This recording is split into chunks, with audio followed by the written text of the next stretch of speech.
कितनों से मिलकर खुशी मिली और कितनों से मिल संताप हुआ। जिस प्रभु से मिलना था मिल ना सके, जिस प्रभु से मिलना था मिल ना सके, बस इसका पश्चाताप हुआ। बस इसका पश्चाताप हुआ।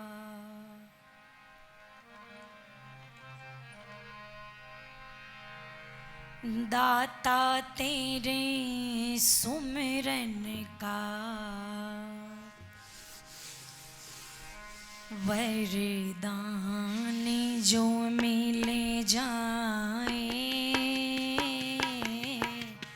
दाता तेरे सुमिरन का वरदान जो मिले जाए,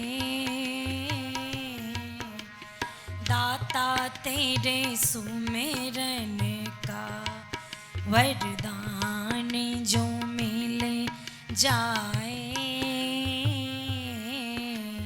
दाता तेरे सुमिरन का। मुरझाई कली दिल की, मुरझाई कली दिल की, एक आन में खुल जाए, दाता तेरे सुमिरन का वरदान जो मिल जाए।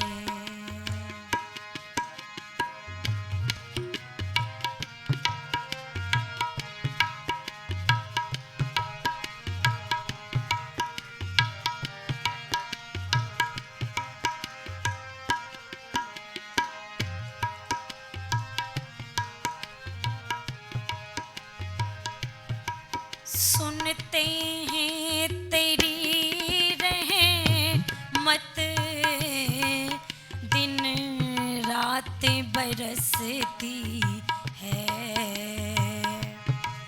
सुनते हैं तेरी रहमत,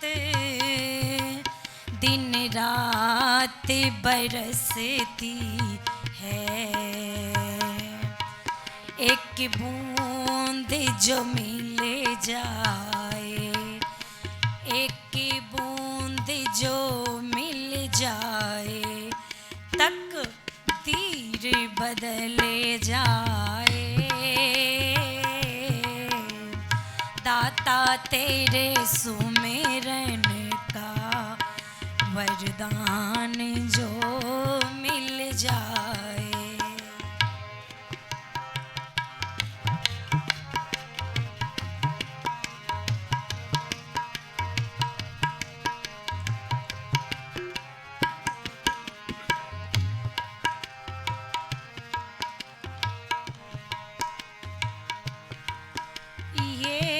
मन बड़ा चंचल है,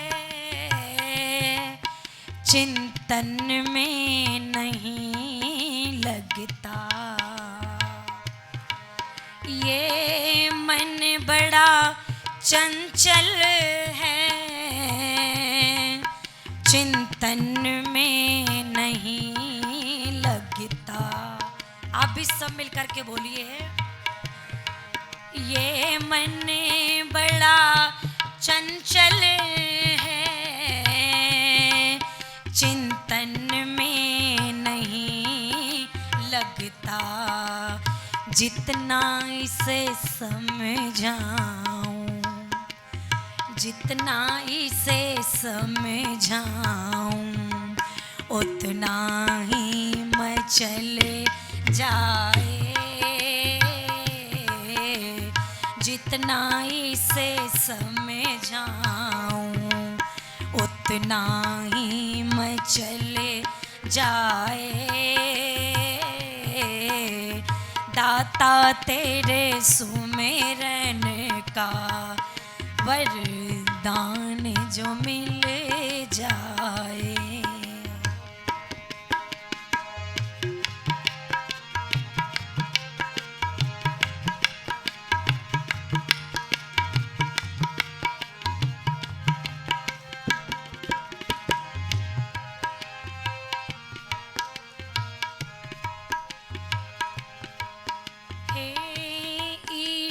मेरे दिल की बस इतनी तमन्ना है, हे नाथ मेरे दिल की बस इतनी तमन्ना है। भगवन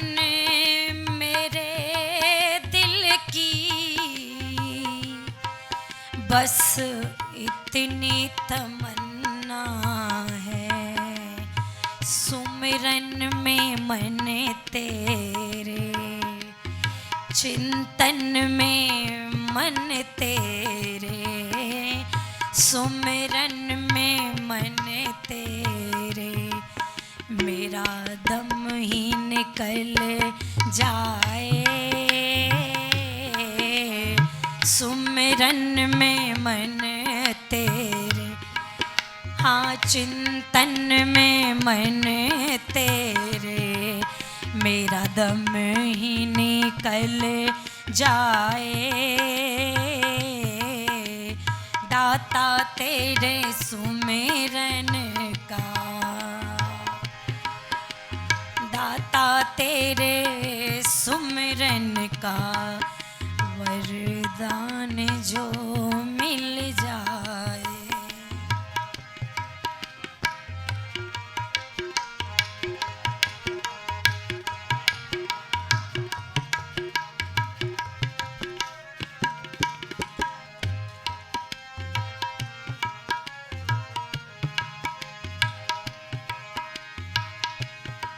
श्री राम कृष्ण जैसे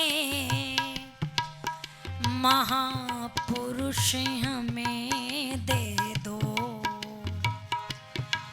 श्री राम कृष्ण जैसे महापुरुष हमें दे दो। गुरुदेव दयानंद से ऋषि राज हमें दे दो। गुरुदेव दयानंद से ऋषि राज हमें दे दो। मेरे भारत देश की ये, मेरे भारत देश की ये तस्वीर बदल जाए। दाता तेरे सुमिरन का, दाता तेरे सुमिरन का वरदान जो मिल जाए। दाता तेरे सुमिरन का, दाता तेरे सुमिरन का वरदान जो मिल जाए, मिल जाए।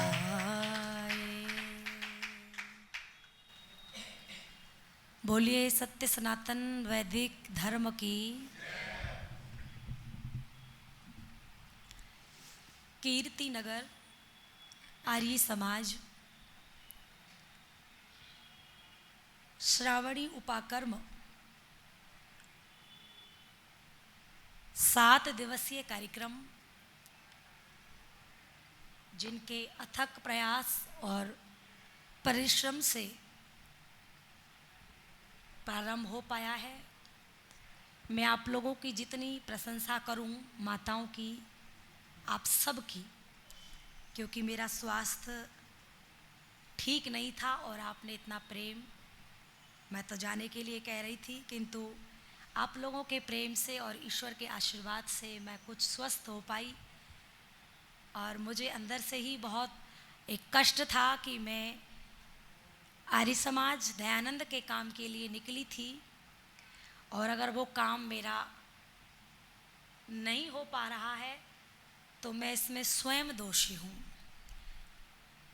किंतु जैसी भी व्यवस्था रही, आप सब ने मेरा हौसला बढ़ाया और आज मेरी आवाज़ कुछ ठीक हुई। मुझे जो अंदर वायरल था वो मेरा कुछ ठीक हुआ, आपने दवाई कराई मेरी।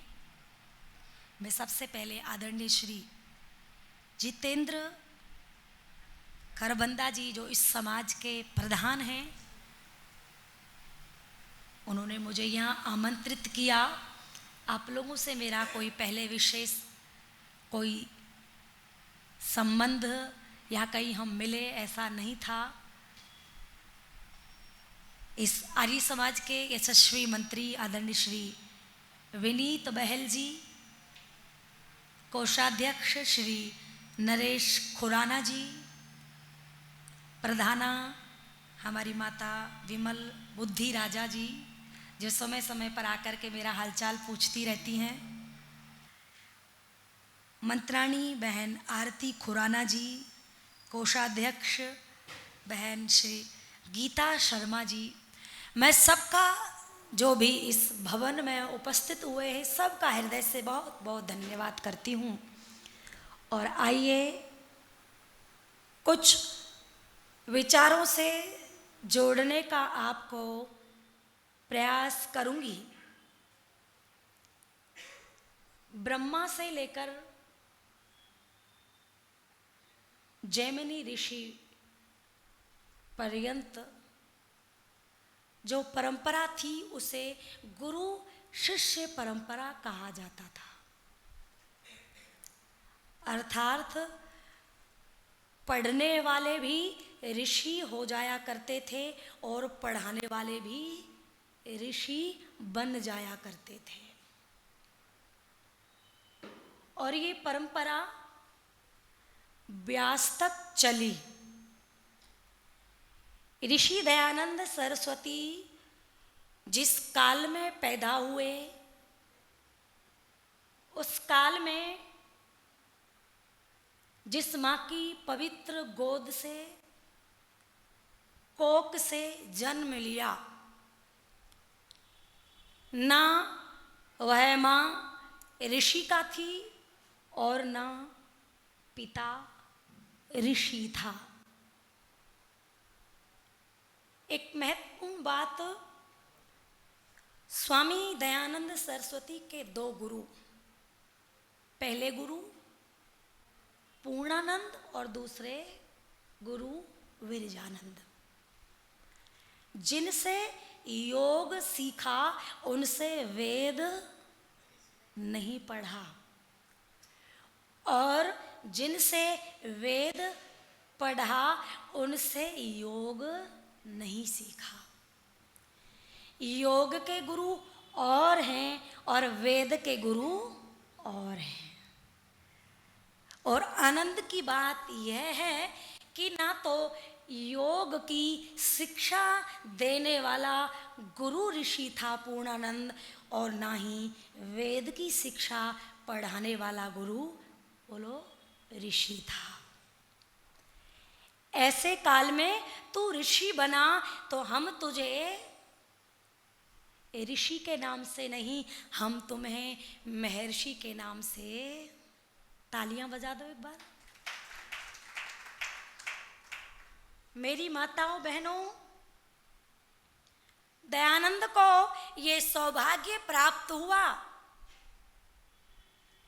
देश की समस्या उस समय प्रज्ञा चक्षु गुरु विरजानंद की आंखों में था तो आंख से अंधा, किंतु जो ज्ञान की आंख थी वो खुली हुई थी। कुछ लौंग लेकर के गुरु दक्षिणा के रूप में मेरे दयानंद, उन्हें पता चला वायु का उदर शूल मेरे गुरु विरजानंद को रहता है, इसलिए मैं उन्हें क्या लेके चलूं? गुरु दक्षिणा के रूप में लौंग लेकर के चलूं। और वो लौंग लेकर के गुरु विरजानंद के पास जब खड़े हुए हैं तो अंध गुरु विरजानंद ने हाथों से उन लौंगों को जब टटोला तो आज गुरु विरजानंद की आंखों से क्या जमुना गंगा बही होगी।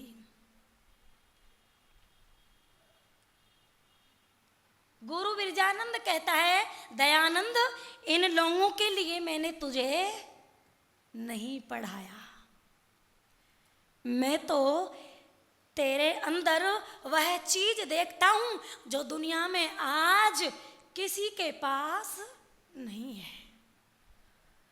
ओ दयानंद बेटा, अविद्या ने भारतवर्ष की भूमि पर अपना डेरा जमा लिया है। गुलामी की जंजीरों में ये भारत माता जकड़ी हुई है। वेद विद्या के प्रचार के लिए दयानंद मैं चाहता हूं कि तू अपना पूरा जीवन समर्पित कर दे। सोचा नहीं और कहा है केवल क्या?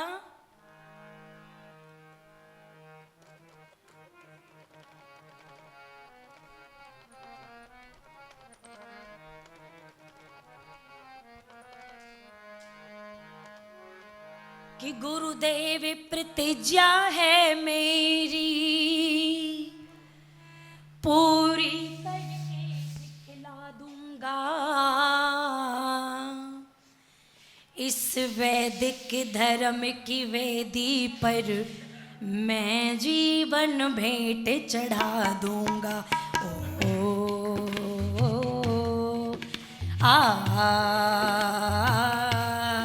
ओ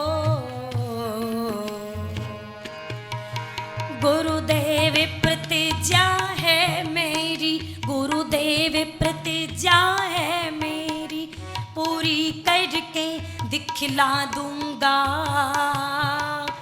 इस वैदिक धर्म की वेदी पर मैं जीवन भेंट चढ़ा दूंगा, इस वैदिक धर्म की वेदी पर मैं जीवन भेंट चढ़ा दूंगा, इस वैदिक धर्म की वेदी पर मैं जीवन भेंट चढ़ा दूंगा। ओ आ ओ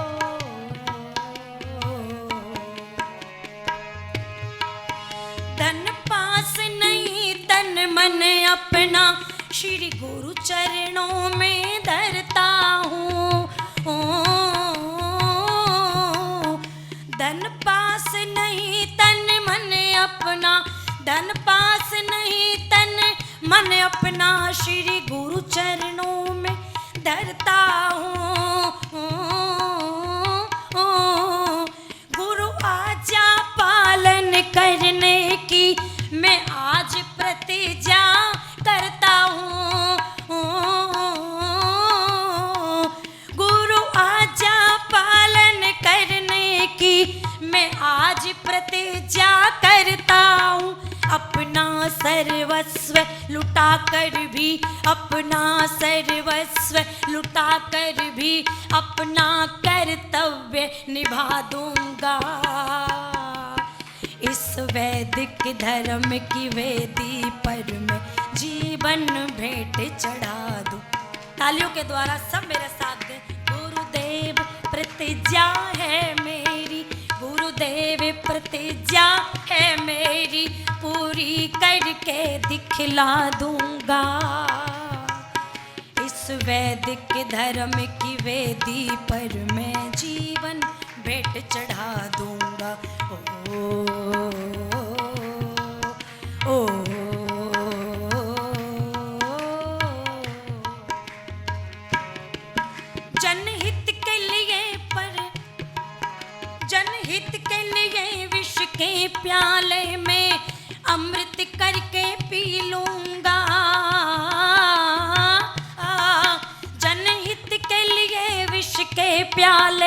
जनहित के लिए विष के प्याले में, जनहित के लिए विष के प्याले में अमृत करके पी लूंगा। उप तक न करूंगा शोलों पर, उप तक न करूंगा शोलों पर, हंसते हंसते मैं जी लूंगा। ओ कांटों से भरी इस राहों पर, कांटों से भरी इस राहों पर फूलों की तरह, फूलों की तरह मुस्का दूंगा। इस वैदिक धर्म की वेदी पर मैं जीवन भेंट चढ़ा। गुरुदेव प्रतिज्ञा है मेरी पूरी करके दिखला दूंगा। इस वैदिक धर्म की वेदी पर मैं जीवन भेंट चढ़ा दूं। ओ आ ओ पश्चिमी सभ्यता के बढ़ते तूफानों का मुख मोड़ूंगा। ओ पश्चिमी सभ्यता के बढ़ते तूफानों का मुख मोड़ूंगा। ओ मैं सागर को मत डालूंगा, पर्वत का मस्तक फोड़ूंगा। ओ मैं सागर को मत डालूंगा, पर्वत का मस्तक फोड़ूंगा। ओ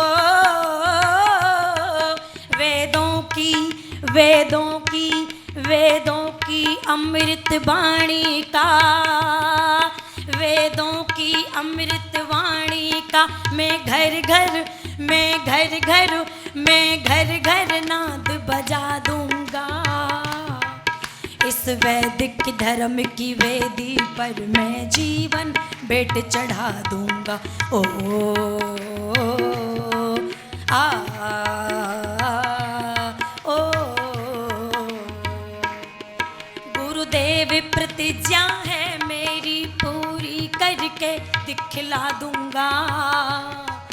इस वैदिक धर्म की वेदी पर मैं जीवन भेंट चढ़ा।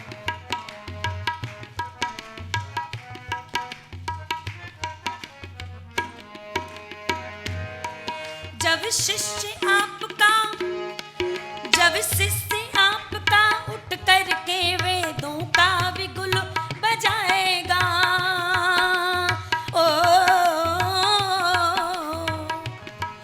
जब शिष्य आपका उठ करके वेदों का बिगुल बजाएगा। ओ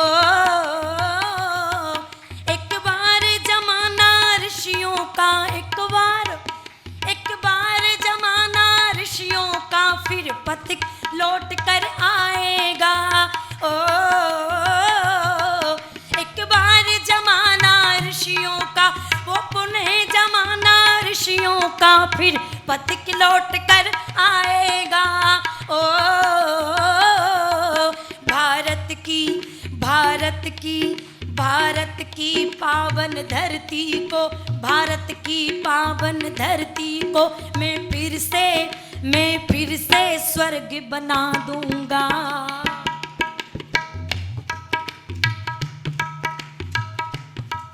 इस वैदिक धर्म की वेदी पर मैं जीवन भेंट, गुरुदेव प्रतिज्ञा है मेरी, गुरुदेव प्रतिज्ञा है मेरी, पूरी करके दिखला दूंगा। इस वैदिक धर्म की वेदी पर मैं जीवन भेंट चढ़ा। इस वैदिक धर्म की वेदी पर मैं जीवन भेंट चढ़ा दूंगा। धन पास नहीं तन मन अपना श्री गुरु चरणों में धरता हूँ, और गुरु आज्ञा पालन करने की मैं आज प्रतिज्ञा, अपना सर्वस्व लुटाकर भी अपना कर्तव्य। किसी ने कहा हम तुम्हें अवतार घोषित कर देंगे। किसी ने कहा हम इतना राज्य दे देंगे। स्वामी दयानंद कहता है तुम मुझे अवतार घोषित कर भी दोगे, मुझे राज्य दे भी दोगे। ये दयानंद है। ये मर सकता है किंतु अपने गुरु को दिए हुए वचन से पृथक नहीं हो सकता। क्या बात थी माताओं? यही कारण है जब आया धर्म से भरा हुआ, सोए हुए लोगों की आत्मा में चेतना जागृत कर दी एक ऋषि ने, और हुंकार भरी। वो दयानंद जिस कुटिया में बैठकर के पढ़ा था, वो दयानंद के गुरु विरजानंद की जो कुटिया थी वो कोई साधारण कुटिया बोलो नहीं थी। वो विरजानंद की कोक कोई साधारण कोक नहीं थी। वो भारतवर्ष की संपूर्ण गुलामी की जंजीरों को तोड़ने की ताकत उस समय रखती थी।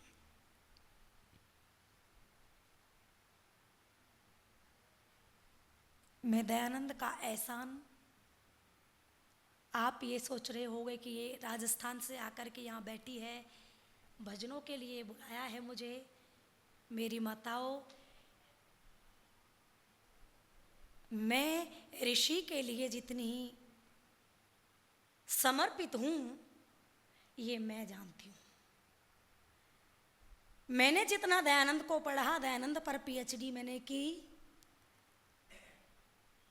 दयानंद को जिसने पढ़ लिया और दयानंद को जिसने देख लिया, केवल 2-3 व्यक्तियों ने दयानंद के सीधे सीधे दर्शन किए और जिंदगी भर वो कभी इधर से उधर नहीं हुए। जिंदगी भर कभी इधर से उधर नहीं हुए।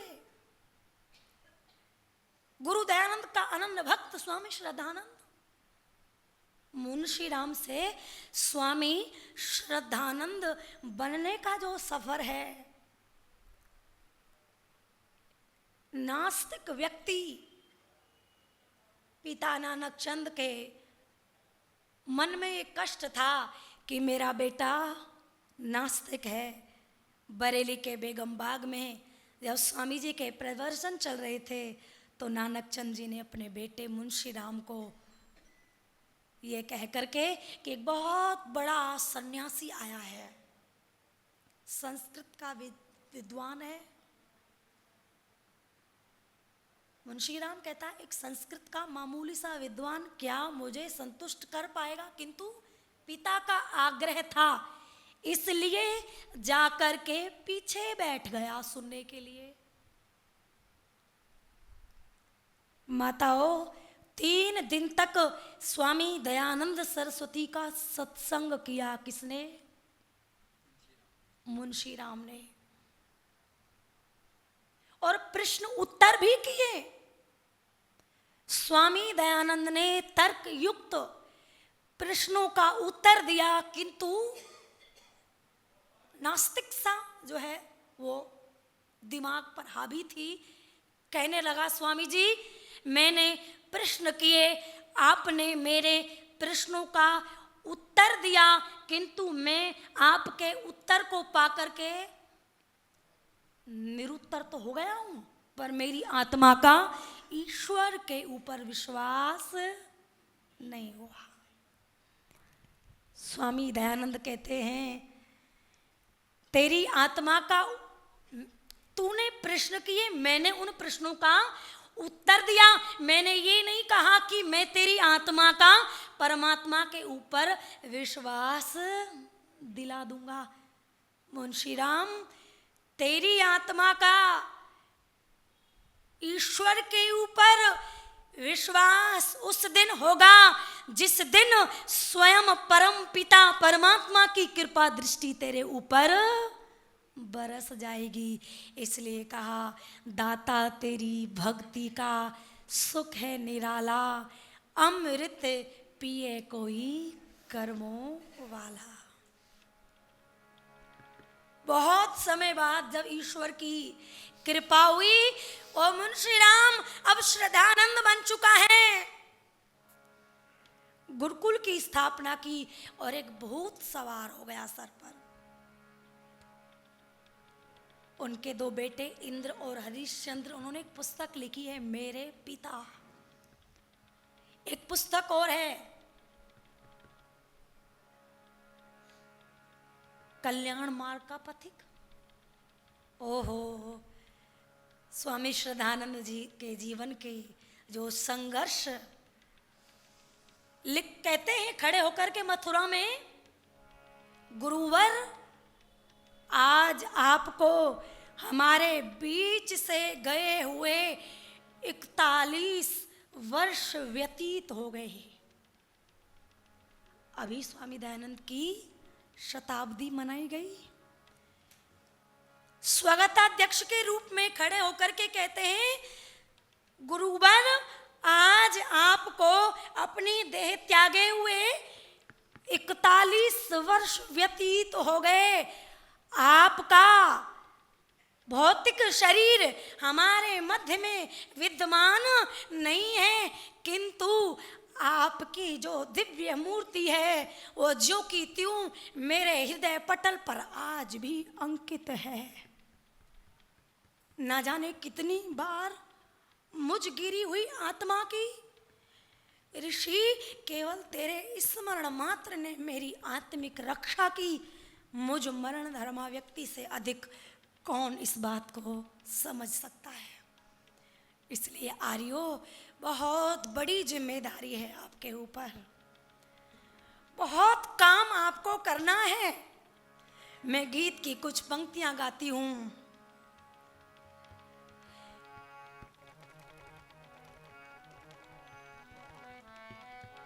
कि आर्यो उठो पग बढ़ाना पड़ेगा, आर्यो उठो पग बढ़ाना पड़ेगा। जो ऋषि ने कहा वो कर दिखाना पड़ेगा। आर्यो उठो पग बढ़ाना पड़ेगा। जो ऋषि ने कहा वो कर दिखाना पड़ेगा। आर्यो उठो पग बढ़ाना पड़ेगा। जो ऋषि ने कहा वो कर दिखाना पड़ेगा। आर्यो उठो।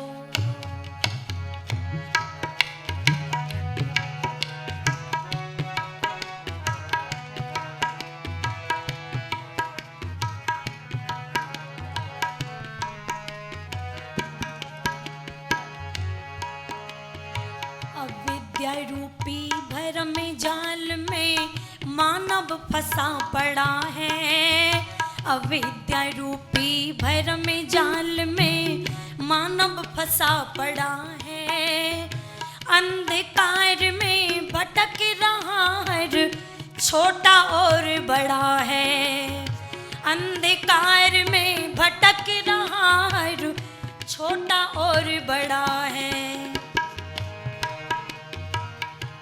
वेदों की ज्योति को लेकर के निकलो, वेदों की ज्योति को लेकर के निकलो। सहारा भटके तुमको दे करके निकलो। सहारा भटके तुमको दे करके निकलो। जग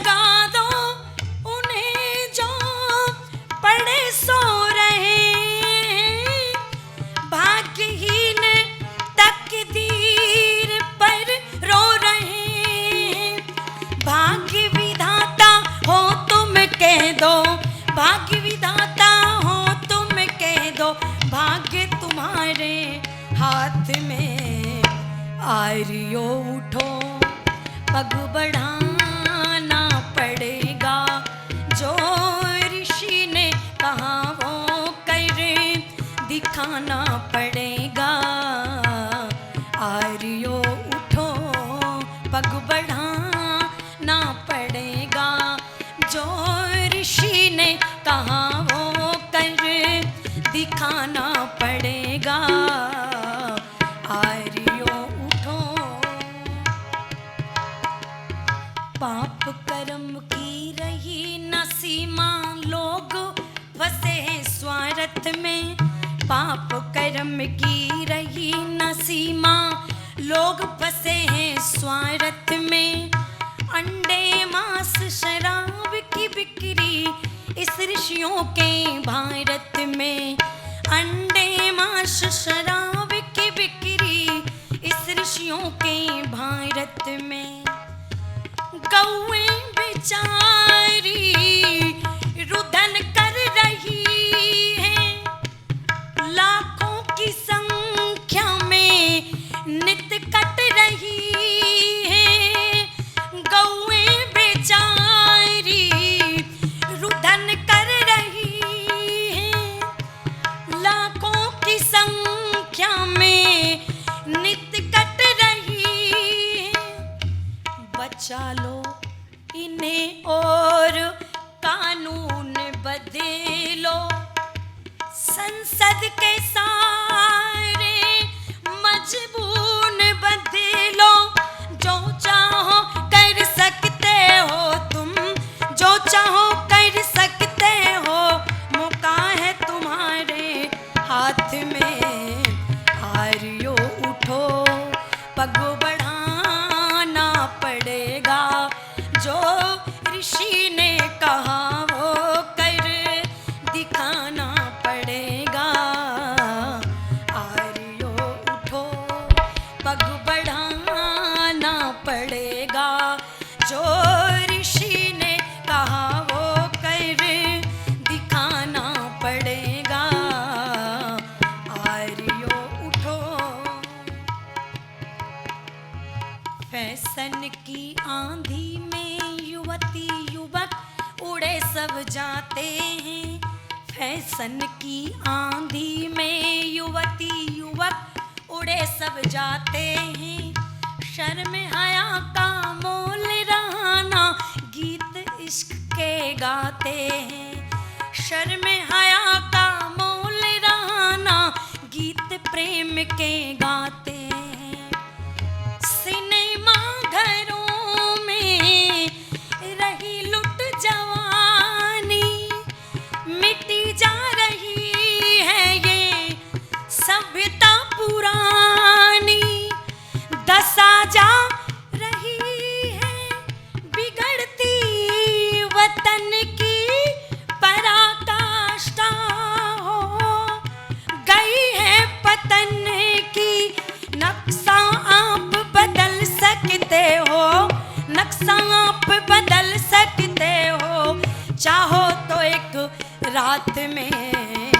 आर्यो उठो, पग बढ़ाना पड़ेगा, जो ऋषि ने कहा वो कर दिखाना पड़ेगा। आर्यो उठो, धर्म कर्म का मर्म समझ ले, ऐसा पाठ पढ़ा दो। धर्म कर्म का मर्म समझ ले, ऐसा पाठ पढ़ा दो। चरित्र और आचार का पालन जन जन को सिखला दो। चरित्र और आचार का पालन जन जन को सिखला दो।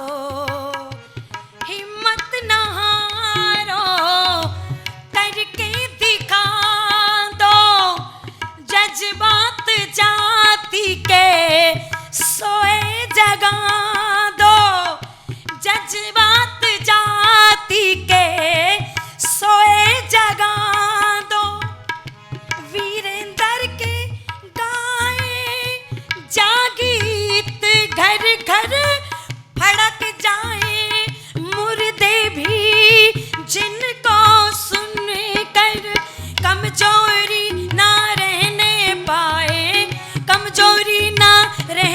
पाए लहर भरी हो गात में। आर्यो उठो पग बढ़ाना पड़ेगा, जो ऋषि ने कहा वो कर दिखाना पड़ेगा। आर्यो उठो पग बढ़ाना पड़ेगा, जो ऋषि ने कहा वो कर दिखाना पड़ेगा। आर्यो उठो।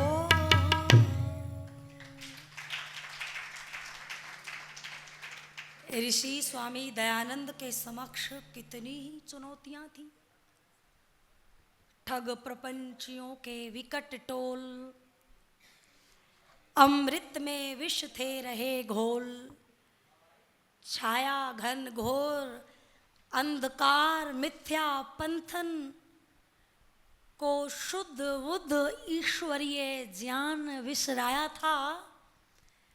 वैदिक सभ्यता को अस्त व्यस्त करने के कारण पश्चिमी कुसभ्यता ने रंग दिखलाया था।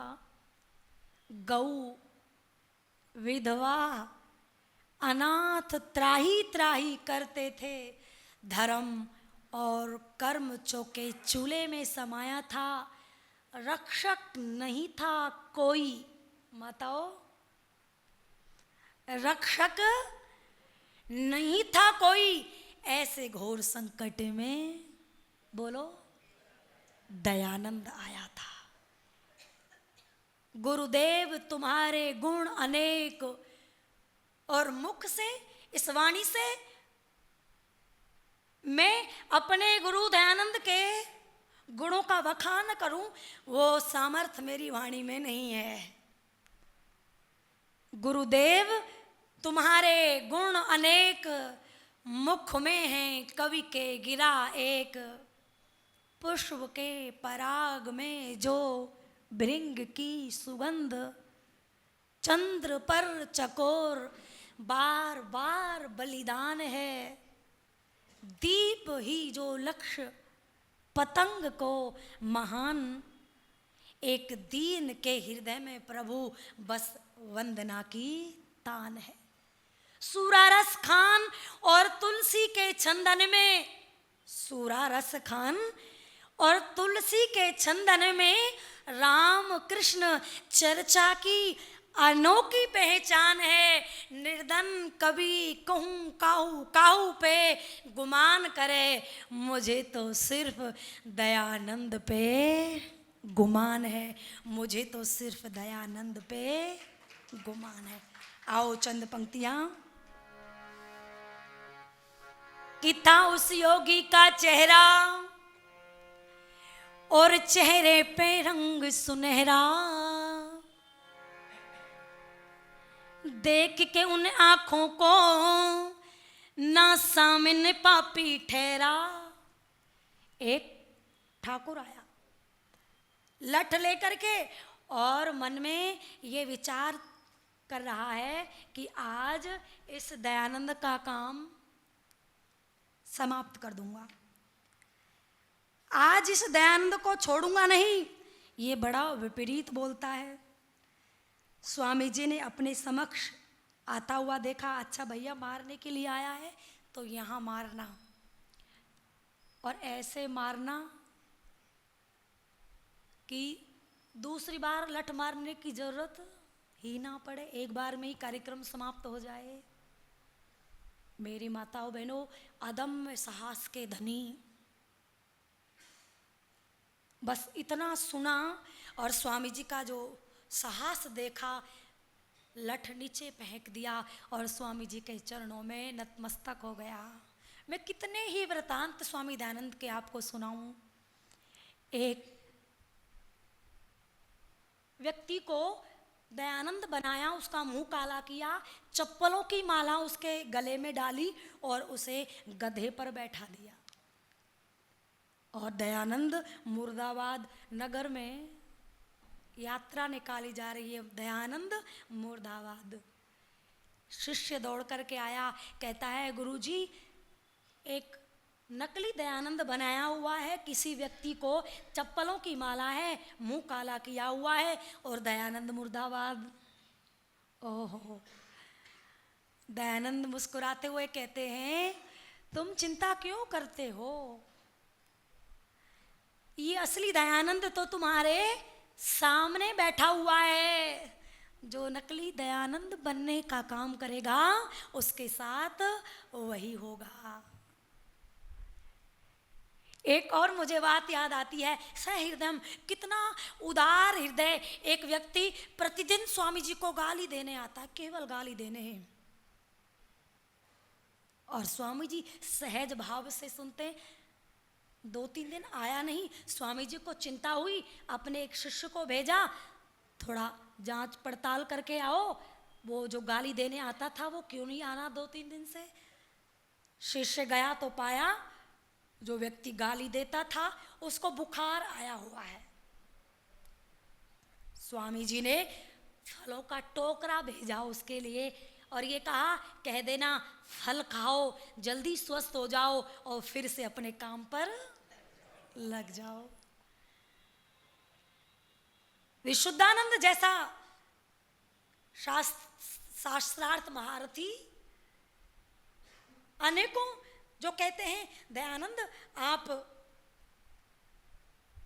सब जानते हैं, हम भी जानते हैं, तुम सत्य कहते हो, किंतु हम सत्य नहीं कह सकते क्योंकि हमारा पेट है। अगर हम जिस दिन सत्य को सत्य कह देंगे उस दिन हम भूखे मर जाएंगे।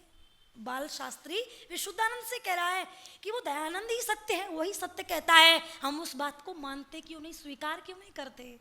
विशुद्धानंद कहता है वो फक्कड़ जो है ना, वही सत्य कहने की ताकत रखता है, हमारे अंदर वो सत्य कहने की ताकत।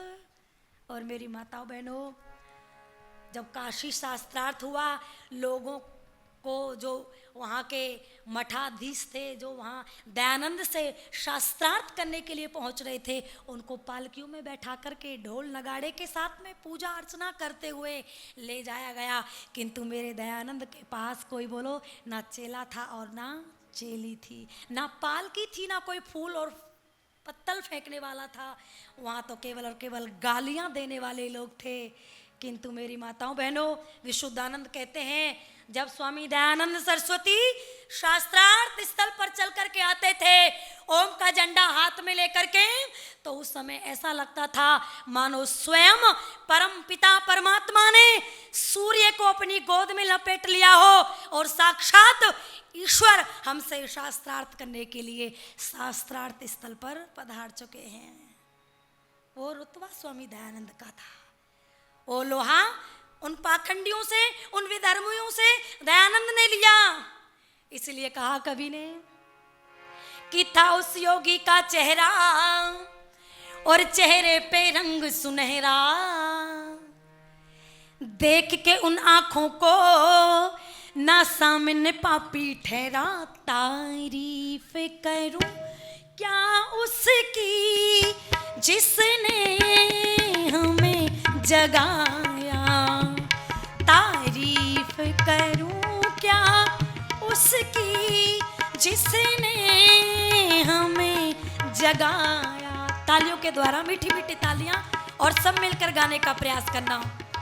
था उस योगी का चेहरा, चेहरे पे रंग सुनहरा, था उस योगी का चेहरा, चेहरे पे रंग सुनहरा, अरे देख के उन आंखों को ना सामने पापी ठहरा, तारीफ करूं क्या उसकी जिसने हमें जगाया, तारीफ करूं क्या उसकी जिसने हमें जगाया, तारीफ करूं क्या उसकी जिसने हमें जगाया।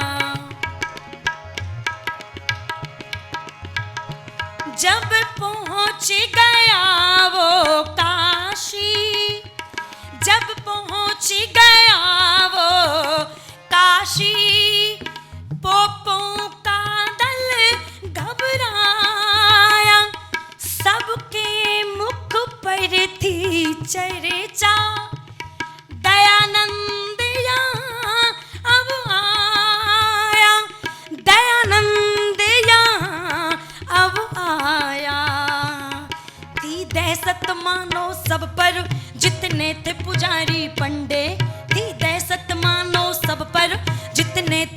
बिहारी पंडे।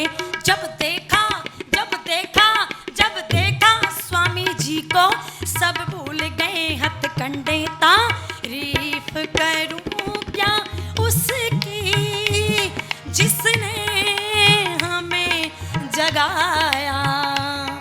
तारीफ करूं क्या उसकी जिसने हमें जगाया। था उस योगी का चेहरा चेहरे पे रंग सुनहरा। था उस योगी का चेहरे पे रंग सुनहरा। अरे देख के उन आँखों को ना सामने पापी ठहरा। तारीफ करूं क्या उसकी जिसने हमें जगाया।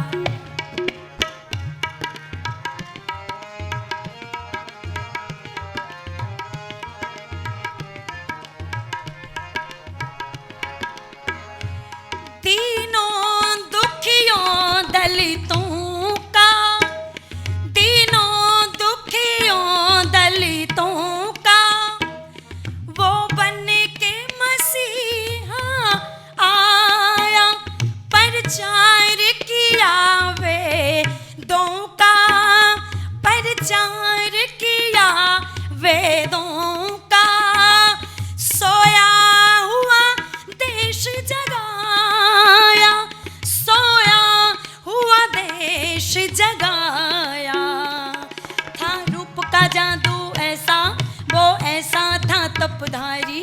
था रूप का जादू ऐसा वो ऐसा था तपधारी। था रूप का जादू ऐसा वो ऐसा था तपधारी। तारीफ करूं क्या उसकी जिसने हमें जगाया। तारीफ करूं क्या उसकी जिसने हमें जगाया। था उस योगी का चेहरे पे रंग सुनहरा। अरे देख के उन आँखों को ना सामने पापी ठहरा। तारीफ करूं क्या उसकी जिसने हमें जगाया।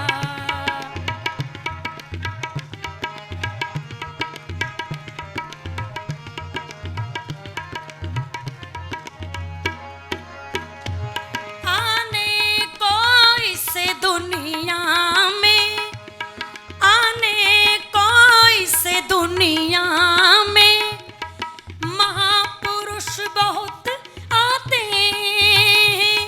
आने को इस दुनिया में महापुरुष बहुत आते हैं। वेदोक्त दयानंद जैसा, वेदोक्त दयानंद जैसा जीवन ना देख पाते, जीवन ना देख पाते हैं। निर्दोष गया वो जग से कोई दोष न उसने पाया। निर्दोष गया वो जग से कोई दोष न उसने पाया। निर्दोष गया वो जग से, निर्दोष गया वो जग से कोई दोष न उसने पाया। दयानंद जैसा वेदी, दयानंद जैसा वेदी एक दयानंद ही पाया। तारीफ करूं क्या उसकी जिसने हमें जगाया। तारीफ करूं क्या उसकी जिसने हमें जगाया। था उस योगी का चेहरे पे रंग सुनहरा। अरे देख के उन आँखों को ना सामने पापी ठहरा। तारीफ करूं क्या उसकी जिसने हमें जगाया। हाँ जिसने हमें जगाया, ओ जिसने हमें जगाया। हाँ जिसने हमें जगाया, जगाया। आप सबका हृदय से बहुत बहुत धन्यवाद। और सबसे अधिक उस परमपिता परमात्मा का जिसने मुझे ये साहस दिया। आप सब ने मेरा सहयोग किया, उत्साहवर्धन किया। सबका हृदय से बहुत बहुत धन्यवाद।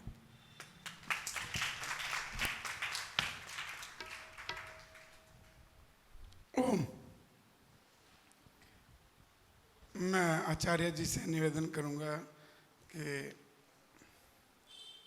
और साथ में ही सुभाष मल्होत्रा अंकल जी से और राजपाल खरबंदा जी से निवेदन करूंगा। आइए आप सभी मेरे साथ एक बार पवित्र गायत्री मंत्र का उच्चारण करें।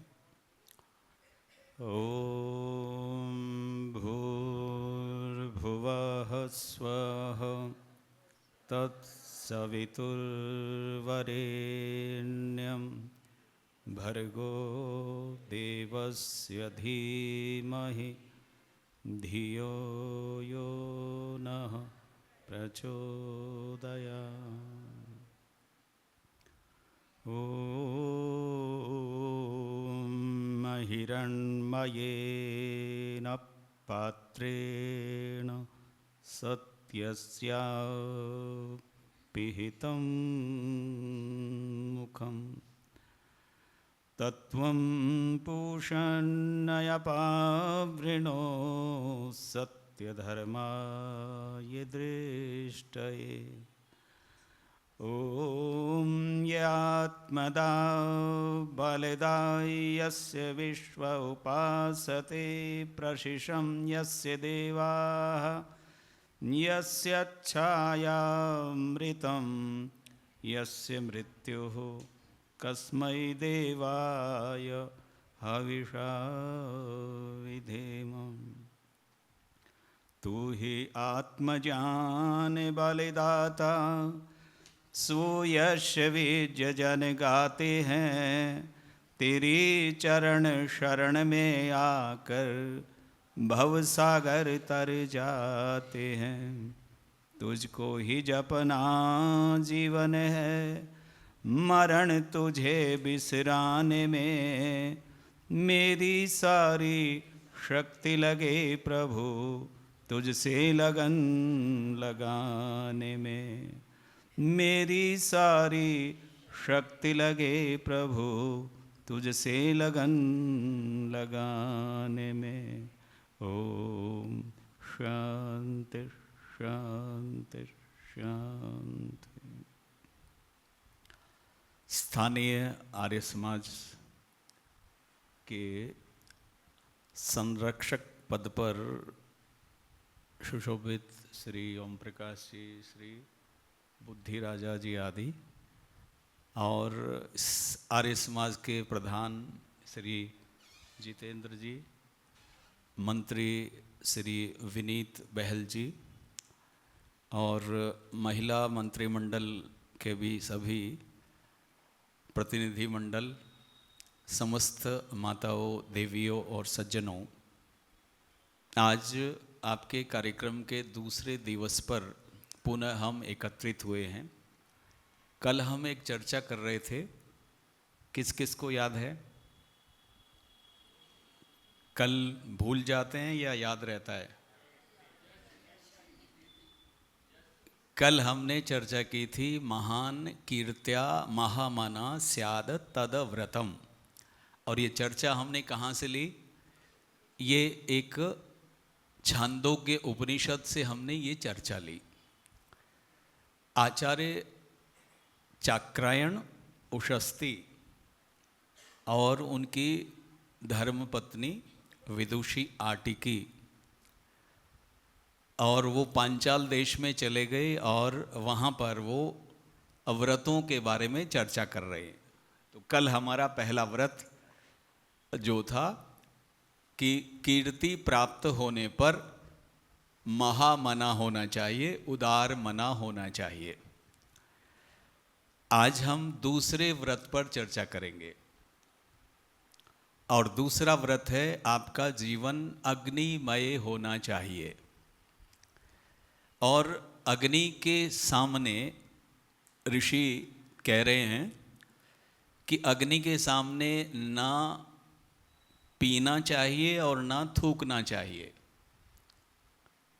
आज का जो व्रत है, अग्नि के सामने ना थूकें ना पिएं। इसका मतलब हमें एक विचार करना पड़ेगा कि हमारी सभ्यता में, हमारी संस्कृति में, हमारे वैदिक धर्म में अग्नि का जो महत्व है वह केवल खाने पीने के उपयोग के लिए केवल इतना प्रयोग करना, तो ये तो दानव लोग भी करते हैं, उनके यहाँ भी अग्नि जलती है। लेकिन हमारी जो अग्नि है उसका उद्देश्य कुछ और है। नित्य प्रति आप, जैसा मुझे बोध है कि आपके समाज में दोनों समय लगभग यज्ञ होता है, होना ही चाहिए। ये बात गहराई से चिंतन करेंगे और पहले इस अग्नि के प्रति हमारी संस्कृति और सभ्यता में कितना भाव था, कितना आदर था, कितना सम्मान था, इस बात को दर्शाया गया।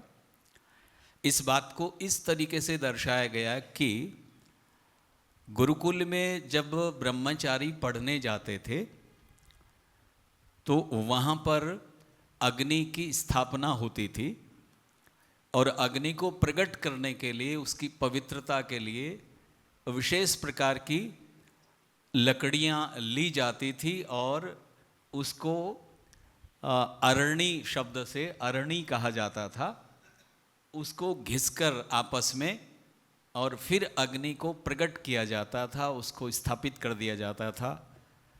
प्रातःकाल और सायंकाल दोनों समय यज्ञाग्नि को जीवित रखते हुए वह अग्नि कभी बुझती नहीं थी। आचार्य और शिष्य दोनों उस यज्ञाग्नि को साक्षी मानकर अपने अपने व्रत की रक्षा के लिए परमात्मा से बल और प्रकाश की, पवित्रता की कामना करते थे। ये वो अग्नि जहाँ जब तक वो स्नातक नहीं होता, चाहे वो पुत्र है और चाहे वो पुत्री है, दोनों अपने अपने गुरुकुलों में शिक्षा प्राप्त करते हैं और वह जो अग्नि वहाँ स्थापित की गई, अब वह स्नातक उत्तर होकर उस अग्नि को अपने घर लेकर आता है। उसी अग्नि को जब वो घर लेकर आता है और उधर कन्या भी उसी अग्नि को वो अपने घर लेकर आती है, और जब उनका विवाह होता है तो जहाँ पर उस विवाह के समय वहाँ से लाई हुई वो अग्नि एक जगह मिला दी जाती है। वहाँ अग्नि का भी मिलन होता है और उनका भी मिलन होता है। इस अग्नि का नाम जानते हो क्या है? क्या कहते हैं इस अग्नि को जो वहाँ से लाई गई? इस अग्नि का नाम है अन्वहार्या अग्नि। क्या नाम है? अन्वहार्या अग्नि। अब गृहस्थ आश्रम की अग्नि जलेगी। यहाँ पर विवाह उपरांत दूसरी जो अग्नि है वो क्या हो गई? गार्हपत्य अग्नि। गृहस्थ में जब आप विवाहित हो गए, गुरुकुल से इधर आए, फिर गार्हपत्य अग्नि। इस अग्नि के पश्चात तीसरा एक आश्रम और है। महाराज मनु ने संभवतः 6ठे अध्याय में मनुस्मृति में एक बात कही कि गृहस्थ आश्रम के जब 50 वर्ष आपकी आयु के पूरे हो जाएं तब आपको वानप्रस्थ धारण कर लेना चाहिए। या दूसरी बात एक और भी कही, यदि संतान के संतान हो जाए, यानी आप दादा बन जाएं, तब भी आपको क्या करना चाहिए? वानप्रस्थ धारण कर लेना चाहिए। और उस अग्नि को, जो गार्हपत्य अग्नि है, उसी का अंश लेकर आप कहीं बाहर दृढ़ इंद्रिय, दृढ़ संकल्प से युक्त होकर और आप अपने जीवन को पवित्रता की तरफ, उन्नति की तरफ लेकर जाएं। अब इस अग्नि का नाम बदलकर हो गया आहवनीय। क्या हो गया? अब इतना होने के बाद जब 75 वर्ष के आप हो गए तो चौथा जो आश्रम है वो किस काम का है? सन्यास का। लेकिन कहा है ऋषि ने, महाराज मनु ने भी संकेत किया है कि यह आश्रम सबके लिए नहीं है। तो किसके लिए है? कहा जो विद्वान हो, पहली बात, जो परोपकार प्रियता रखता हो, परोपकार में जिसकी रुचि हो। दूसरा, उसके गुण कर्म स्वभाव में ब्राह्मणत्व हो, जाति से मतलब नहीं है, गुण कर्म स्वभाव आदि ब्राह्मण वाले हों, इत्यादि लक्षणों वाला व्यक्ति सन्यास लेवे। सब के सब कोई भी सन्यासी हो जाए ऐसा नहीं। अब वह उस समय महाराज मनु ही कहते हैं कि जब वह सन्यास लेता है तो अब जो अग्नि पीछे से परंपरागत आ रही है, अब वह उस अग्नि को छोड़ देता है। जो भी शिखा सूत्र आदि हैं वो सब के सब छोड़ देता है और सन्यास लेते समय एक प्रतिज्ञा करता है। वह अपनी इस अग्नि को तो छोड़ दिया जो अग्नि आ रही थी, लेकिन अब वह आत्मा अग्नि को प्रकट करता है और उसको परमपिता परमात्मा में मिला देता है और उस अग्नि का नाम हो जाता प्रजापत्य। अब क्या नाम हो गया? प्रजापत्य। तो कहाँ से शुरू हुई यात्रा? अनवहार्य, गार्हपत्य और आहवनीय और प्राजापत्य, ये एक क्रम हुआ। ये जो अवस्था है मैं आपको बताना चाहता हूं कि जब वह सब कुछ छोड़ता है, यानी जब छोड़ने की बारी आती है, तो महाराज मनु ही वर्णन करते हैं कि उस समय वह समस्त वेदों का यज्ञ दक्षिणा सहित करके शिखा सूत्र आदि का त्याग करे, यानी सब कुछ छोड़ देवे। लेकिन कहा वेदों का पारायण करके फिर वह छोड़े और फिर एक संकल्प लेकर वह आगे निकलता है। व्रत और श्रद्धा को धारण करते हुए वह परोपकार के लिए अपने जीवन को जीता है। प्रजापति परमात्मा के लिए कहा गया कि परमात्मा के अंदर ही अपने आप को विलीन कर देता है, उसी दिशा में वो चला जाता है। इसलिए सन्यासी का कार्य फिर परोपकार की दिशा में आगे बढ़ता है। तो यहाँ पर आचार्य चाक्रायण उशस्ती अग्नि का महत्व बता रहे हैं कि जिस अग्नि से आप रोजाना भोजन पकाते खाते हैं, वो अग्नि अलग दिशा में, वो तो असुरों के यहाँ भी है, राक्षसों के यहाँ भी, और कहीं आपसे ज़्यादा जलती होगी, वहाँ आपसे कहीं ज़्यादा खाते पीते होंगे। लेकिन उस अग्नि का यहाँ कोई तात्पर्य नहीं, इस अग्नि का तात्पर्य कुछ और है। यजुर्वेद में एक बहुत सुंदर सी बात कही। आपकी दृष्टिकोण में अग्नि क्या है? ऋग्वेद का पहला ही मंत्र एक बहुत सुंदर संदेश देता है। आप बोलते ना, अग्निमीडे पुरोहितम यज्ञस्य देव मृत्विजम होतारम रत्नधातमम।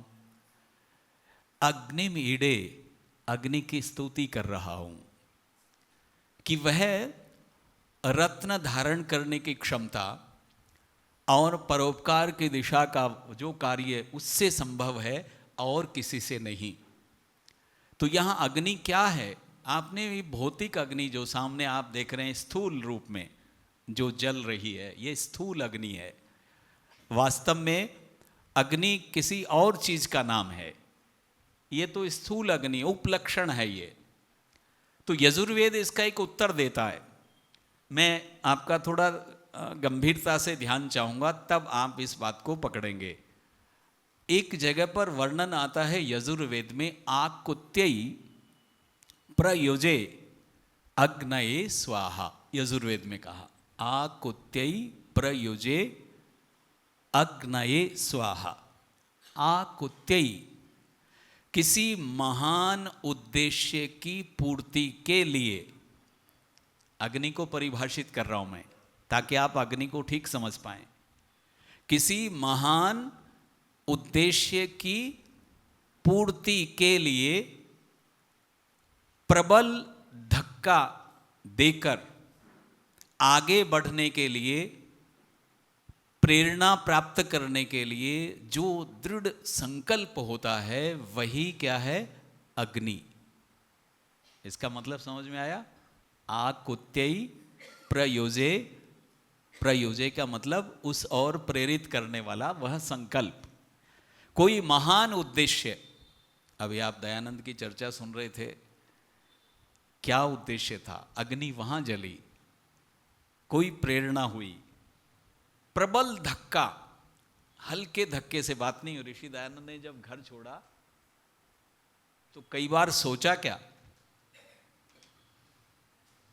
प्रबलता से, कोई किसी प्रकार की बाधा नहीं। कई बार कई लोग संशय करते हैं कि सन्यास लूं नहीं लूं, ऐसा बनूं, क्या आगे की तस्वीर सामने आ जाती, रोटी कहाँ खाऊंगा, कहाँ क्या होगा, ये सारे विचार आते ही वो पीछे हट जाता है।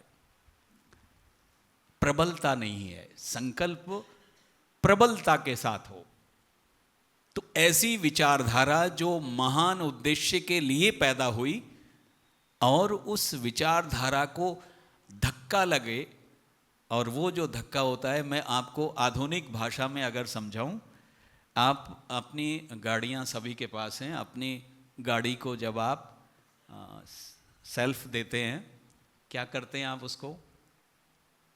अगर वो ना हो तो चलेगी?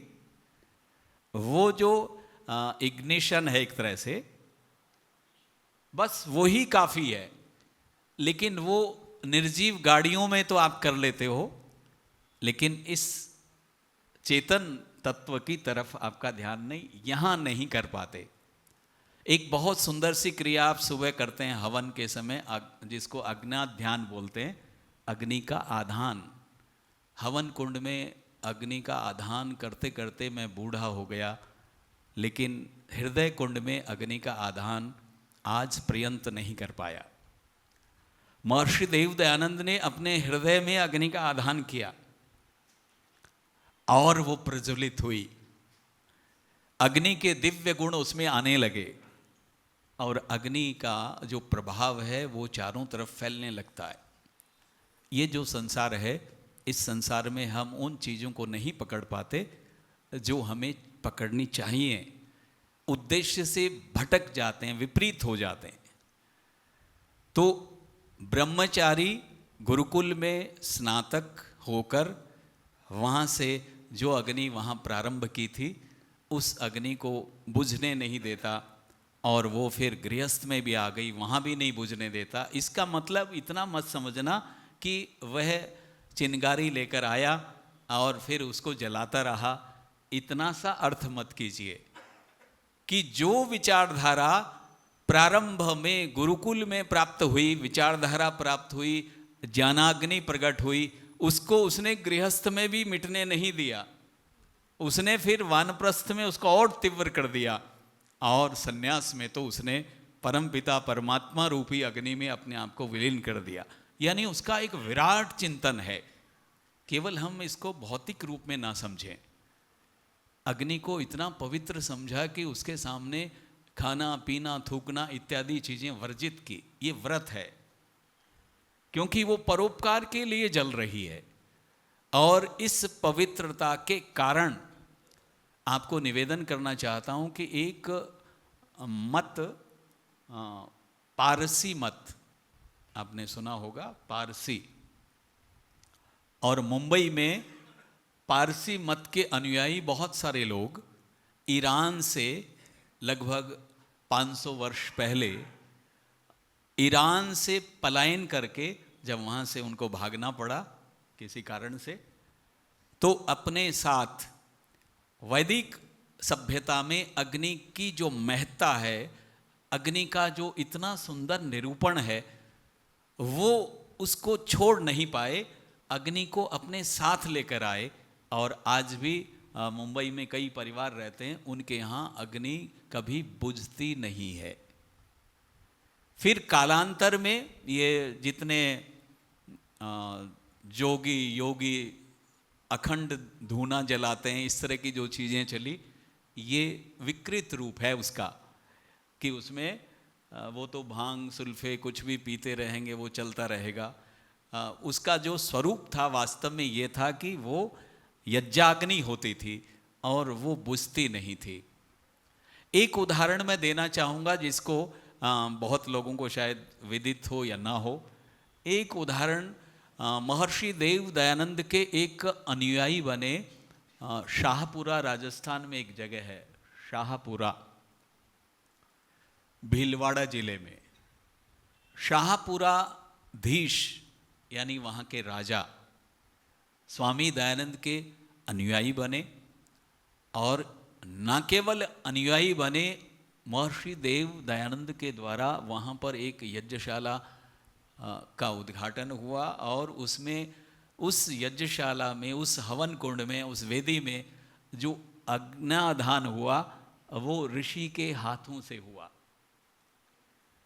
और वो ऋषि भक्त ऐसा अद्भुत था कि उसने उस अग्नि को बुझने ही नहीं दिया। कभी दिया सलाई से या बाहर से कोई चेष्टा करके उसमें कभी दोबारा अग्नि नहीं जली, उसी को सुरक्षित रखा। और वो सुरक्षित अग्नि जब मथुरा के अंदर महर्षि दयानंद शती मनाई गई, अर्ध शताब्दी संभवतः, जब उस समय वो अग्नि शाहपुरा से लाई गई और उसी से हवन कुंड में अग्नि का आधान किया गया। यानी ये जो भाव है, कहने का अर्थ कि कैसे पवित्रता से युक्त। तो मैं आपसे निवेदन करना चाहता हूँ जितने आर्य लोगों को, कि हम लोग अग्नि का सेवन करते हैं, लेकिन इतना इसको हमने सुविधाजनक बना दिया, इसको अलग नहीं किया। बहुत सारे लोग तो उसी जगह पर यज्ञशाला में ही इधर प्रसाद बांटना शुरू किया और बस वहीं पर खाना भी शुरू कर दिया। यज्ञशाला या जो हमारी अग्नि आदि है उसको कितनी पवित्रता से हमारे शास्त्र वर्णित कर रहे हैं कि अग्नि आपको परम पिता परमात्मा से मिलाने वाली है। ये अग्नि सामान्य नहीं है। इसलिए आपने पंच तत्व जो होते हैं सृष्टि में, उसमें एक तत्व तेज, एक तत्व का नाम क्या है? तेज। और ये जो तेज है इसी का उपलक्षण अग्नि है। परमात्मा भी तेज स्वरूप है। और तेज क्या होता है? जिसके सामने पाप का जरा सा भी प्रभाव नहीं हो पाता, वह तेज। परमात्मा के लिए कहा ईश्वर तेजस स्वरूप है।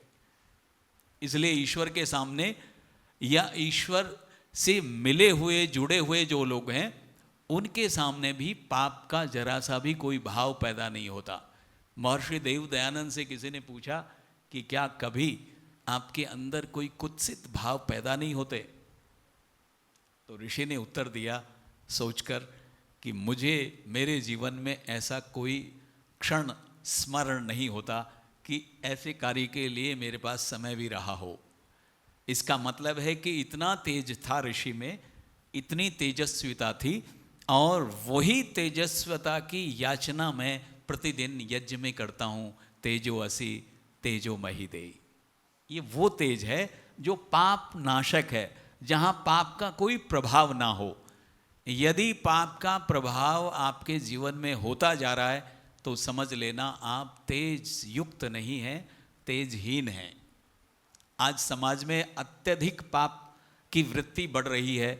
इसका मतलब केवल वाणी से ये प्रार्थना की जाती है तेजो असि तेजो मही देहि।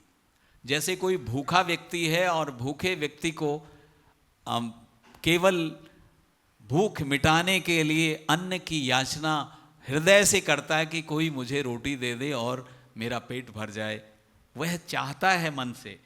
लेकिन जिसका पेट भरा हुआ हो और आदतन उसको मांगने की आदत हो तो वो मांगता रहेगा, लेकिन भाव से नहीं मांग रहा वो। हम लोग तेज की आवश्यकता को महसूस नहीं करते, इसलिए प्रार्थना में तो तेजो असि बोलते रहेंगे, लेकिन तेज की महत्ता क्या है, उसकी आवश्यकता किस प्रकार की है, इस बात को हम नहीं समझ पाते। इसलिए हमारी प्रार्थना भी बहुत प्रबल नहीं होती। प्रार्थना के समय में बैठे होते हैं, याचनाएं करते रहते हैं। इसलिए मैं निवेदन कर रहा हूँ, जो सुंदर सी बात आचार्य चाक्रायण उशस्ती कह रहे हैं कि आपका जीवन, चूँकि हमारे यहाँ अग्नि का इतना वर्णन किया और अग्नि पद का कितना सुंदर अर्थ किया है। जानते हो अग्नि शब्द का क्या अर्थ है? हमारे यहाँ अग्नि केवल जो भौतिक अग्नि आप देख रहे हैं ऐसा नहीं, अग्नि के लिए कहा एक धातु अंजु गति पूजनयो, जो सतत गतिशील है, जिसकी गति में कभी बाधा नहीं आती, कोई रोक नहीं सकता उसको, जो सतत गतिशील है और जिसका सम्मान भी है, जिसकी पूजा भी होती है, यानी जिसके अंदर सम्मान का भाव। तो मैं आपको निवेदन करूं, घर में अगर छोटा सा दीप भी जलता है तो कैसा भाव आपके अंदर पैदा होता है? कुछ आदर का होता है या अनादर का? दीप जलते ही मैंने तो ये भी देखा, अबोध बालक भी, क्योंकि है आयु में छोटा लेकिन पिछले संस्कार भी तो हैं उसके साथ, जिसमें उसका अभ्यास होता है, वह उन संस्कारों के वशीभूत, और कुछ आपके आचरण को देखकर कि दादा और दादी भी हाथ जोड़ लेते हैं तो ऐसा अभिनय वो भी कर लेता है। धीरे धीरे उसको बहुत अच्छा लगता है। यज्ञ अग्नि को देखकर किसका हृदय भाव से नहीं बढ़ता, अगर आप मन से कर रहे हैं। ऐसे भी बहुत लोग हैं जो जल्दबाजी में उसको कराना चाहते हैं, यहाँ तक पुरोहितों पर, कराने वालों पर भी प्रेशर डाल देते हैं कि बस 10 मिनट में इसको ख़त्म करना है। जब उसको ऐसे आप प्रेशर, अंडर प्रेशर उसको कराओगे तो वो भाव वहाँ नहीं होगा। लेकिन जहाँ पर इस तरह की कोई बंधन, बाधाएं, कोई शर्तें नहीं होती, जहाँ पर भाव के साथ उसको किया जाता है, चाहे वो 5 ही मिनट हो, लेकिन उसके अंदर एक आदर का भाव पैदा होता है। आचार्य चाक्रायण उषस्सी कह रहे हैं कि आपका जो जीवन है, आपके जीवन में जो गतिशीलता है, आपके जीवित होने का जो चिन्ह है, अग्नि में उष्णता होती है। अग्नि उष्ण होती है, गतिशीलता तो है ही। ये जो आपके शरीर में जो गर्मी है, ये आपके जिंदा होने की निशानी है कि आप जीवित हैं। जिस दिन अग्नि नहीं रहती, लोग आपके टेम्परेचर को देखकर ही और ये बोल देते हैं कि ये ठंडा हो गया, ऐसा ही बोलते हैं ना, यानी पहचान करते हैं मुर्दे की। मुर्दा जो है वो, उसमें कोई उष्णता नहीं होती, कोई गर्मी नहीं होती। जिस समाज में उष्णता ना हो, जिस शरीर में, यहाँ से शुरू करें, जिस शरीर में उष्णता ना हो तो घोषित कर दिया जाता है ये मर गया। जिस समाज में उष्णता ना हो उसको क्या कहेंगे? बोलो, यही कहना पड़ेगा ना, ये भी मर गया। जिस देश में उष्णता ना हो वो भी तो मरा हुआ है। आपके अंदर अग्नि तत्व इस बात के लिए संकेत कर रहा है कि आपके विचारों में उष्णता होनी चाहिए, गतिशीलता होनी चाहिए। अगर ये नहीं है तो सीधे सीधे लक्षण मरे हुए के हैं। आज मुझे कहने में यह संकोच नहीं है, चाहे वो व्यक्तिगत और चाहे समाज, चाहे परिवार, चाहे देश, सबके अंदर ना उष्णता है, ठंडे पड़े हुए हैं। इसलिए अच्छी अच्छी क्रियाएं ना घरों में तो स्थान ही नहीं है अच्छी क्रियाओं का। घरों के अंदर तो 4 मेंबर हैं, 4 मेंबर कोई अच्छी योजना पैदा ही नहीं होने देते, आपस में मतभेद है। हाँ, उसमें उष्णता है, लड़ाई झगड़े में, विपरीत चीज़ों में, उसमें तो आप देखते हैं कोर्ट और कचहरी भरे पड़े हैं, वहाँ तो उस तरफ जा रहे हैं। लेकिन देवताओं की जो उष्णता है, जो मैंने बताया, आकुत्यई प्रयुजे अग्नये स्वाहा, विशेष महान उद्देश्य की पूर्ति के लिए जो एक धक्का लगता है प्रबल वेग से, और आगे बढ़ने के लिए प्रेरणा से युक्त होकर जो एक संकल्प है, उसी का नाम तो अग्नि है। वो आज तक हमारे अंदर नहीं बन पाया, एक तरफ एक निर्णय नहीं कर पाए।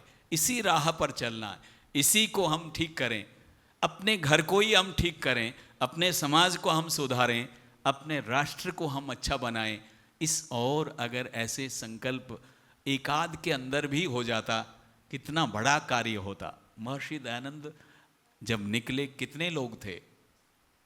अकेले ही तो थे, लेकिन यजुर्वेद के इस मंत्र ने बिल्कुल साक्षात उनके जीवन में उन भावों को उतारा कि उनका जो प्रबलता से जो धक्का लगा, मुड़कर उन्होंने पीछे नहीं देखा, क्योंकि आगे बढ़ने का जो भाव था उनका, कहीं से कोई दबा नहीं पाया, निरंतर आगे बढ़े। तो अन्वाहार्य अग्नि, गार्हपत्य अग्नि, आहवनीय अग्नि, प्रजापत्य अग्नि, ऐसे मेरा सुंदर जीवन आगे बढ़ता है। और इसी को मैं निवेदन कर रहा हूं, इसी का नाम ब्रह्म यज्ञ। तीनों आश्रमों में, जो 3 आश्रम थे, चौथे आश्रम में जैसे ही मैंने प्रवेश किया और मैंने अपने आप को समीधा बनाकर, कितना सुंदर सा उस समय आप बोलते हैं अयंत इधमा आत्मा बोलते हैं ना, जब तक आप अपने आप को समीधा नहीं बनाओगे, लेकिन समीधा समीधा ही पड़ी रहे, उसके अंदर अज्ञात ध्यान तो करना पड़ेगा, आपको समर्पण करना पड़ेगा, उसको जलाना पड़ेगा, उसके बाद उसमें आज्य और घृत डाला जाता है। ऐसा तो कोई मूर्ख ही होगा कि यानी बिना जली हुई उनके अंदर कोई डाले, घी की कोई आहुति दे रहा हो। अग्नि जैसे ही पैदा हो जाती है, बस फिर आपका मन करता उसमें उसको बढ़ाने के लिए आज्य और घृत मैं डालता जाऊं। तो मैं निवेदन कर रहा हूं, यहां पर ये प्रकार होकर एक शिक्षा हम लेते हैं। आचार्य चाक्रायण एक बात कह रहे हैं कि ये जो अग्नि है आपको प्रेरित करती है, इसके विशेष गुण हैं, और उन गुणों की तरफ मैं आपका ध्यान कराना चाहता हूं। अग्नि के अंदर एक गुण है, और यजमान को ये शिक्षा दी जाती है जो अग्नि का नित्य प्रति सेवन करते हैं, और वो गुण उसका बहुत सुंदर सा गुण है कि अग्नि का पहला गुण है ऊर्ध्व गमन। क्या? ऊर्ध्व गमन। अग्नि हमेशा ऊपर ही उठती है, आप उसको पाताल में भी जलाएंगे तो उसका ये गुण है कि वो हमेशा ऊर्ध्व गमन करती, ऊपर। तो यजमान को एक शिक्षा दे रहे कि तुम्हारे संकल्प भी सदैव ऊर्ध्वगामी हो, नीचे ना जाएं, ऊर्ध्वगामी बने। अग्नि का सेवन मैं नित्य प्रति करता हूं, लेकिन उससे मैं ये शिक्षा नहीं ले पाया, अग्नि को कोई नीचे नहीं ले जा सकता, कोई दबा नहीं सकता, उसकी लो हमेशा ऊपर की ओर ही आती। इसलिए मेरे अंदर भी उस अग्नि का ये गुण आए, जो उसका सेवन करते हैं उनमें ये गुण आए कि वो हमेशा ऊर्ध्वगामी हो, ऊपर उन्नति को प्राप्त हो, हल्के विचार ना हो, निम्न वासनाओं में लिप्त ना हो, उच्चतम विचारधारा को प्राप्त करके अपने जीवन को वहाँ तक लेकर जाएं जैसे सन्यासी उस परमपिता परमात्मा रूपी अग्नि में अपने आप को विलीन कर देता है। तो ये पहला गुण। दूसरा जो गुण है वो अग्नि का बहुत सुंदर गुण है कि वह अग्नि अपने साथ में, अग्नि का ये गुण है कि वो तेजस्विता रखती है। अग्नि में जहाँ अग्नि होगी वहाँ तेज होगा, बिना तेज के नहीं होती, निस्तेज नहीं होती, तेज से युक्त ही होती है।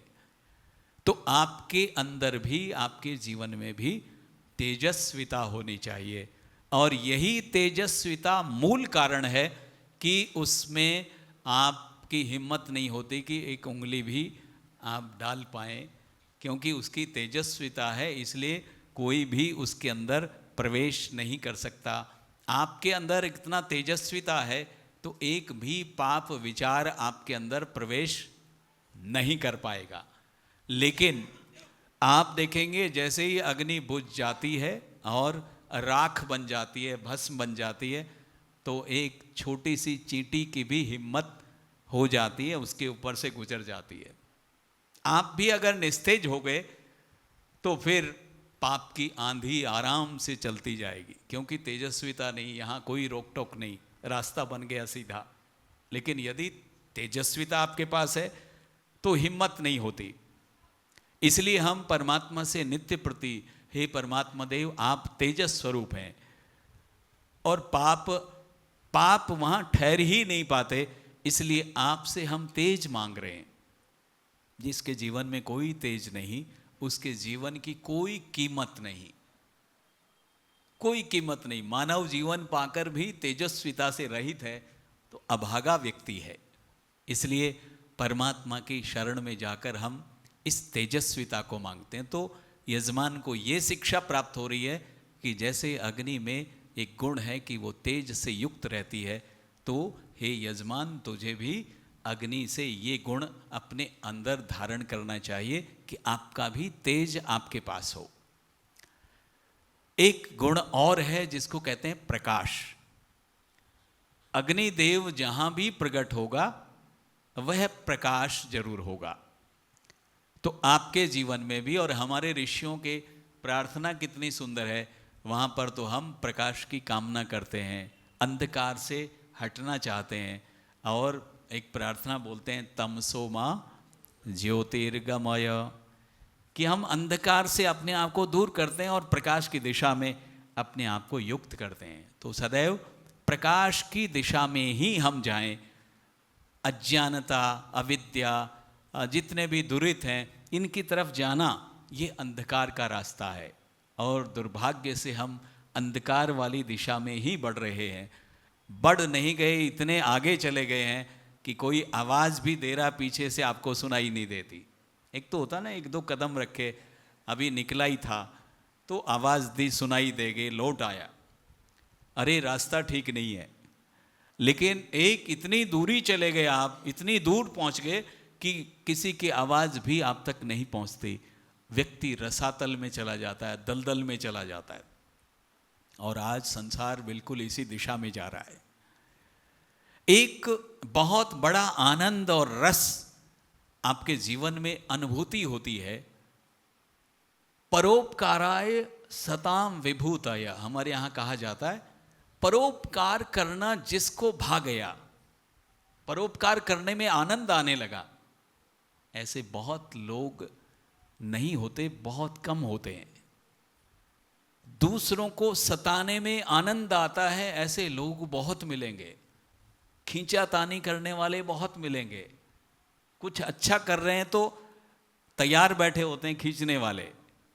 लेकिन जिसको परोपकार करने में आनंद आता है, अपने अपने लिए तो सारे ही जी रहे हैं, दूसरों के दुखों को मिटाने के लिए संकल्पित होकर जो आगे निकलता है।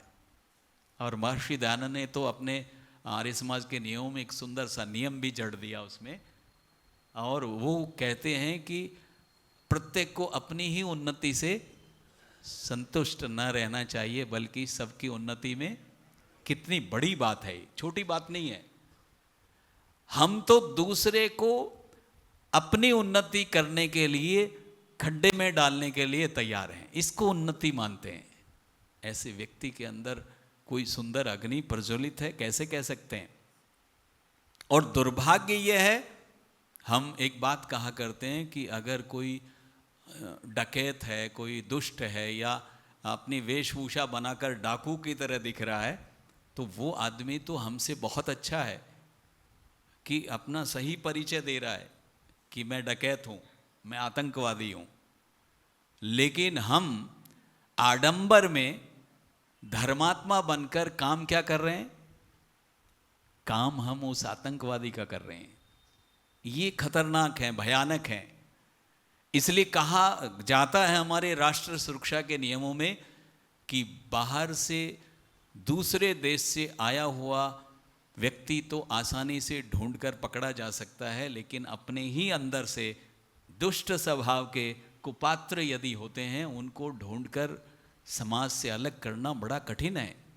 और दुर्भाग्य यह है कि हम पहचान नहीं पाते, और वो इतने ज़्यादा रच बस जाते हैं, आपकी समस्त योजनाओं पर पानी फेर देते हैं। जिस उद्देश्य के लिए आर्य समाज बना, मुझे कहने में संकोच नहीं है, आज वो उद्देश्य हम पूरा नहीं कर पा रहे हैं। कारण जानते हो? यही सब कारण है। इसलिए मैं आपको सावधान करता हूँ आचार्य चाक्रायण की इन बातों से कि आपके जीवन में अग्नि की स्थापना होनी चाहिए। अरे कुछ गर्माहट तो हो, उष्णता तो हो, बुरी बात चल रही है लेकिन आप आराम से सहन करते जा रहे हैं। जीवित व्यक्ति की निशानी तो यह है कि एक जरा सी चींटी भी आपके ऊपर चढ़ी तो आपको पता लगेगा और आप उसको हटाएंगे, लेकिन मुर्दे के ऊपर कुछ भी चलता रहे, यही हो रहा आज हमारे साथ। हम मुर्दे बन गए हैं, इसलिए कुछ भी आभास, कहीं से कुछ नहीं हो रहा। ये विचार बनाएं। आचार्य चाक्रायण कह रहे हैं ये व्रत है कि अग्नि जहां जल रही है वहां पर आप केवल खाने पीने तक सीमित उसका प्रयोग उसी में कर रहे हैं, ना उसके सामने खाएं। इसका मतलब है कि केवल स्वार्थ की बात पर आपका जीवन केंद्रित नहीं हो, बल्कि परोपकार की दिशा में आगे बढ़ें। तो अग्नि का एक गुण जो मैंने बताया, ऊर्ध्वगमन, दूसरा तेजस्विता, तीसरा प्रकाश, कि प्रकाश होना चाहिए। हम जिस रूट पर चल रहे हैं, जिस मार्ग पर चल रहे हैं, उसमें कोई भ्रांति नहीं होनी चाहिए, कोई संशय नहीं होना चाहिए। और मैं समझता हूँ कि वेद के मार्ग पर तो कोई भ्रांति नाम की चीज़ होनी ही नहीं चाहिए। ऋषि दयानंद की अगर सबसे बड़ी कोई कृपा है तो वो ये है कि जो मार्ग उन्होंने दिखाया उस मार्ग को निर्भ्रांत कह सकते हो, कि कोई डाउट नहीं है उसमें कि वो मार्ग श्रेष्ठ है। इतना अच्छा मार्ग दे दिया, लेकिन मैं अभागा हूं कि उस मार्ग पर चल ही नहीं रहा हूं, रुका हुआ। तो ये दोष मेरा है, मेरे अंदर आलस्य है, प्रमाद है, दुर्व्यसन है, इस कारण मैं उस पर एक दो कदम भी नहीं चल पाया। मानो आज एक्सप्रेस वे बने हुए हैं और एक भी वाहन उस पर ना जाए तो उसका कोई प्रयोग हुआ, ठीक से सदुपयोग हुआ, बनाया गया, लेकिन उस पर कोई नहीं चल रहा।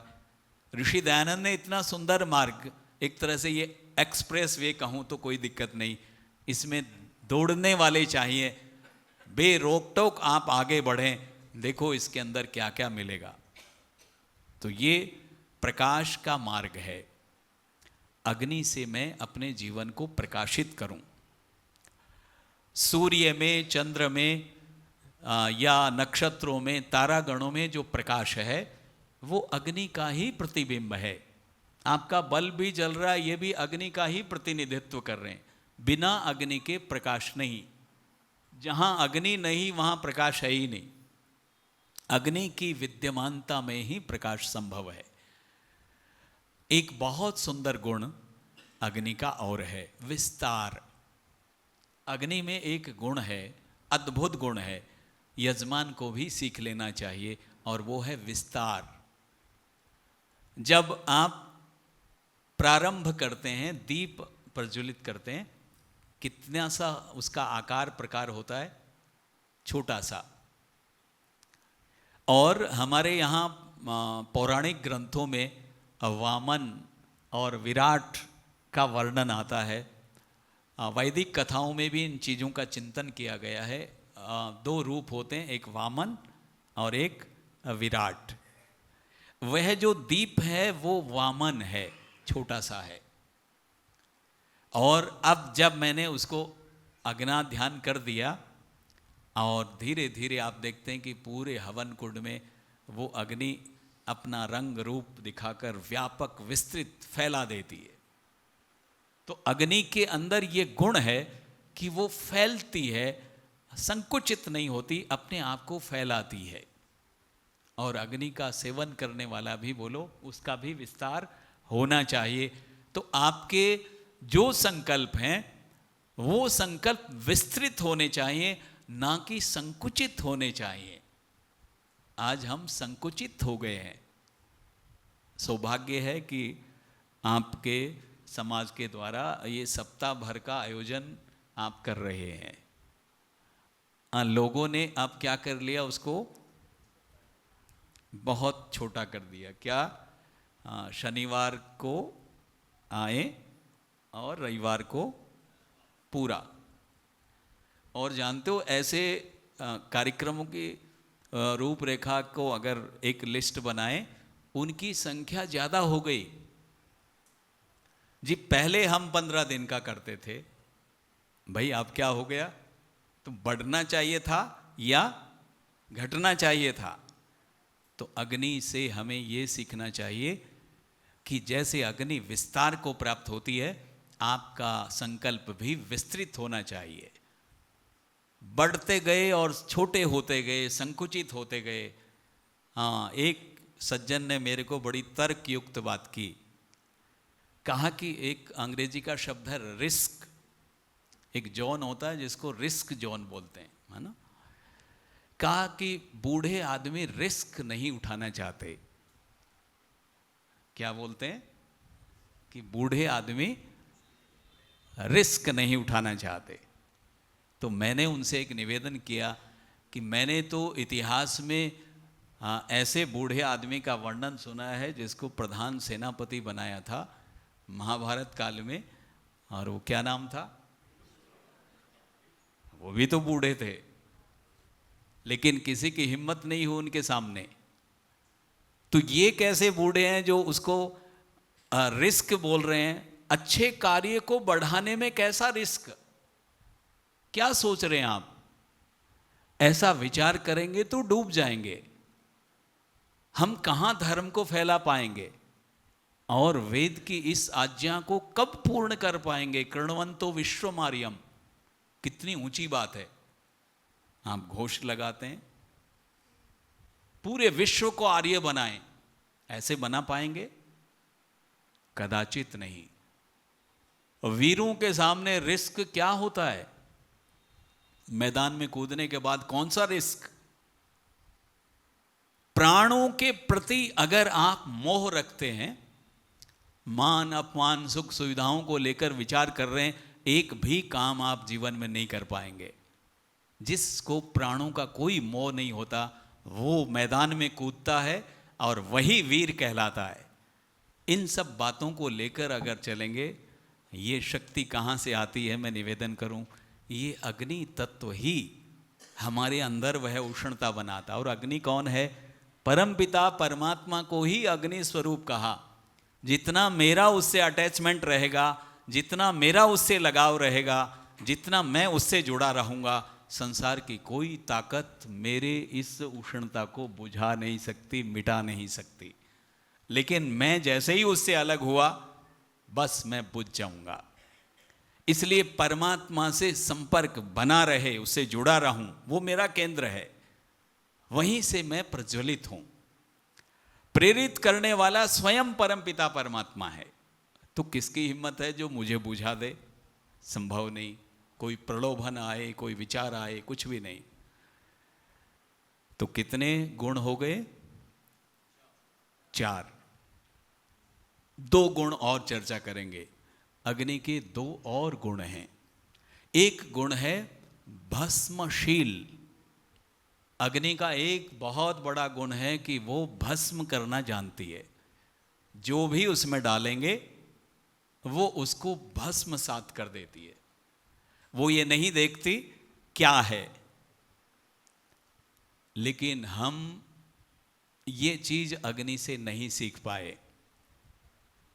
कुछ चीजें, मानो आप अच्छा कार्य कर रहे हैं और किसी ने आपको कोई भी दोष लगा दिया, अपमानित कर दिया, जैसा भी, अब आप इसको भस्म नहीं कर पाएंगे। कर देंगे क्या? मैं निवेदन कर रहा हूं कि ये बहुत बड़ी कला है। अग्नि के पास जो भी आप डालेंगे वो खा जाएगी, भस्म कर देगी। अभी हम एक उदाहरण सुन रहे थे स्वामी दयानंद का कि गाली देने वाले को भी वो फल दे रहे थे। मैं उन सब बातों को जीवन भर नहीं भूलता। किसी ने मेरे लिए कुछ कह दिया, मेरा वो विरोधी बन गया, जीवन भर उसके लिए कोई सम्मान नहीं बन पाता, परिवर्तन नहीं हो पाता। हाँ, प्रार्थना में मैं जरूर बोलता रहता हूं, यो अस्मान द्वेष्टि यम वयम देशमस्तम वो जम्भे दद्मय। और कई कई तो बहुत ऊंचे पहुँचे हुए भक्त होते हैं, वो भगवान से भी कहते हैं वो मर जाए तो अच्छा है, उसका नाश हो जाए तो अच्छा है, ऐसा, क्योंकि वो मेरा एंटी है, मेरा विरोधी है। ये जो भाव है आपके अंदर अग्नि का जैसा व्यापक रूप होना चाहिए, सबको पचा जाओ। अग्नि सब खा जाती है, कैसा भी होने दो। तो इतना अच्छा हजमा होना चाहिए आपका, कैसा भी मिले, मान मिल रहा है। कईयों को मान भी हजम नहीं होता, ये आपको बताऊं, ये दोनों बीमारियां हैं। अपमान हजम नहीं होता, ये बात तो चलो एक अलग है, लेकिन किसी किसी को मान भी हजम नहीं होता। अहंकार के सींग निकल आते हैं, अहंकारी बन जाता है। आप देखते हैं किसी को कुछ हाथ में लग गया, वो अहंकार लेकर चल रहा है, किसी से बात नहीं करता। और कईयों को ऐसे रखता है जैसे इसको दबाकर ही सब कुछ। ऐसे लोगों के आचरण देखे, झुकने में, विनम्रता में जो आनंद है वह कहीं और नहीं। इससे आप कितनी चीज़ों को सुधार सकते हैं। आप ना आत्मकल्याण तो करते ही हैं, लेकिन व्यवहार कुशल भी बन जाते हैं। अच्छे व्यवहार के बिना आप समाज का नेतृत्व कैसे कर सकते हैं? हल्की बातों को लेकर आप कैसे आगे बढ़ सकते हैं? बुरी बातों का विरोध होना चाहिए, कोई डाउट नहीं, होना ही चाहिए, इतना बल आपके अंदर हो। लेकिन अग्निदेव से ये भी हम सीखें कि इन सब चीज़ों को हजम करना सीखें, भस्म करना सीखें, नहीं तो जीवन भर युद्ध ही करते रहेंगे, जो लक्ष्य था वहाँ तक नहीं पहुँच पाएंगे। ये भाव। और एक और भाव है, छठा जो गुण है, संघर्ष। अग्नि जानते हो कैसे पैदा होती है? बिना संघर्ष के अग्नि को पैदा कर ही नहीं सकते। करके दिखाइए। पहले जो अरणी थी वो थोड़ी मॉडिफाई हो गई, है ना। पहले हमारे शिव भगवान जी बैठे हुए हैं, इनके बड़े भाई साहब, दोनों ही बड़े, सत्यनारायण जी और ब्रह्म प्रकाश जी, जहाँ के आप हैं वहाँ उस परिवार में कितना, ब्रह्म प्रकाश जी तो इतने ज़्यादा व्यवस्थित हैं, आयु काफ़ी हो गई है उनकी, लेकिन 6 पुत्रियां हैं उनकी, और सबको उन्होंने काम लगा रखा है कि एक माला दे रखी है कि रोज़ाना कितने गायत्री मंत्र के जाप करने हैं। फिर वो बेटी उनको फ़ोन करके बताती है कि आज मैंने पिताजी इतने जाप कर लिए। फिर वो लिखते हैं, उसको नोट करते हैं कि ये इतने इसने किए, इतने इसने किए। ऐसा मिलेगा कोई? ऐसा पूरे परिवार को एक व्यवस्थित रूप दे रखा है। तो मैं निवेदन कर रहा हूँ कि वहाँ पर हमने एक यज्ञ किया था उस समय, एक बहुत बड़ा यज्ञ था। सत्य बोध जी, शायद यहाँ से आनंद बोध जी यहाँ इसमें होते थे, बाल दिवाकर हंस, ये उस समय कार्यकर्ता थे। तो हम यज्ञ में स्वामी दीक्षानंद जी और हम लोग गए थे वहाँ। तो वहाँ पर अरणी से हमने अग्नि को पैदा किया। वहाँ पर 2 अग्नि को खींचकर 2 लकड़ियों को गर्म करके ऐसा वो यज्ञ किया था। तो संघर्ष यानी 2 लकड़ियों को आपस में घिसकर और जो अग्नि प्रकट होती थी संघर्ष से, आज उसका रूप बदल गया है। अगर आपके पास में लाइटर भी है तो कैसे होगा उसमें? अगर आप गैस चूल्हा भी जलाते हो, क्या करते हो उसमें? घर्षण है वो। आप गाड़ी भी चला रहे, अग्नि जहां भी है बिना संघर्ष के पैदा हो ही नहीं सकती, ये नियम है। आज माचिस आप देखते हैं वो अग्नि का ही रूप है, बिना घर्षण के अग्नि पैदा नहीं हो सकती। संघर्ष से घबरा गए लोग। अरे संघर्ष से घबराकर फिर कैसा जीवन है? अग्नि पैदा ही नहीं होगी, फिर आप बुझे हुए हैं, ठंडे हैं, आप कुछ नहीं कर सकते, ना परिवार के काम के, मैं तो कहूँ परिवार दूर की बात, अपने काम के भी नहीं। इसलिए संघर्ष करना सीखें, बिना संघर्ष के आपका जीवन अधूरा है। संघर्ष होना चाहिए, संघर्षशील बनो। वीरों के जीवन में, विद्वानों के जीवन में संघर्ष ही तो होता है, और वो संघर्ष से अपना परिचय देते हैं और निखर के आते हैं। आप देखें, चंदन जो होता है, हमारे यहाँ कहा गया ना, गृष्टम गृष्टम पुनरअपि पुनः चंदनम चारुगंधम, कि जितना जितना चंदन को घिसेंगे उतना उतना इसमें सुगंध पैदा होती है। इसलिए आप संघर्ष से कतरा रहे हैं, भाग रहे हैं, इससे जीवन नहीं बनेगा। संघर्षशील बने, संघर्ष करना सिखाएं। और नई नस्ल को तो इतना संघर्षों से बचा रहे हैं, उल्टा ये सोच के कि मैं इनको सही दिशा प्रदान कर रहा हूँ, गलत कर रहे हैं। उनको वीर बनाएं, उनको संघर्ष से सामना कराएं। किसी किसी देश में, हमारे यहाँ ये प्रथा है कि सुबह सुबह स्कूल में बच्चे जब जाते हैं तो दादा, पिता, माँ उसके बैग को साथ लेकर वैन में बैठाते हैं, आते ही उसको नीचे उतारते हैं। जापान में एक दृश्य देखने को मिला कि बच्चे अपना अपना बैग खुद लेकर जा रहे हैं, बूढ़ा आदमी भी अपना सामान लेके खुद जा रहा है। हालांकि हमें तो ऐसा मन करता है, कोई बूढ़ा व्यक्ति भार उठा रहा हो तो उसकी सेवा के लिए हम दौड़ पड़ते हैं कि नहीं। तो एक दिशा में तो ये बात बहुत अच्छी है, लेकिन उनकी इस व्यवस्था के पीछे जो दार्शनिकता है वो बहुत अद्भुत थी कि भाई आप लोग बूढ़े लोगों को वजन उठाने के लिए ऐसा क्यों छोड़ देते हैं। उन्होंने कहा कि इनमें आत्मविश्वास ना मर जाए, ये नहीं तो बुढ़ापा जैसे महसूस करके वो अयोग्य सा महसूस करेंगे। ये अपना काम खुद करके ये महसूस करते हैं कि हम बिल्कुल फिट हैं। तो मैं निवेदन करना चाहता हूँ, संघर्ष से भागे नहीं, संघर्ष के लिए डट जाएं, और यही जीवन है।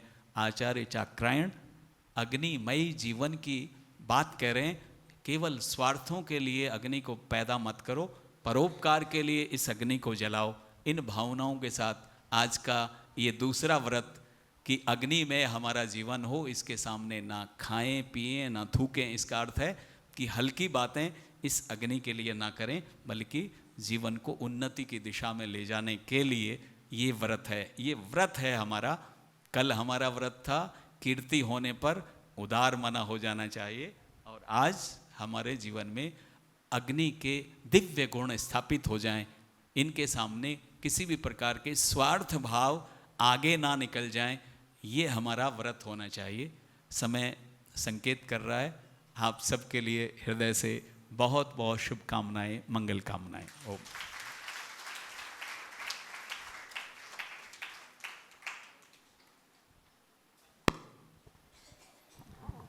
ओम।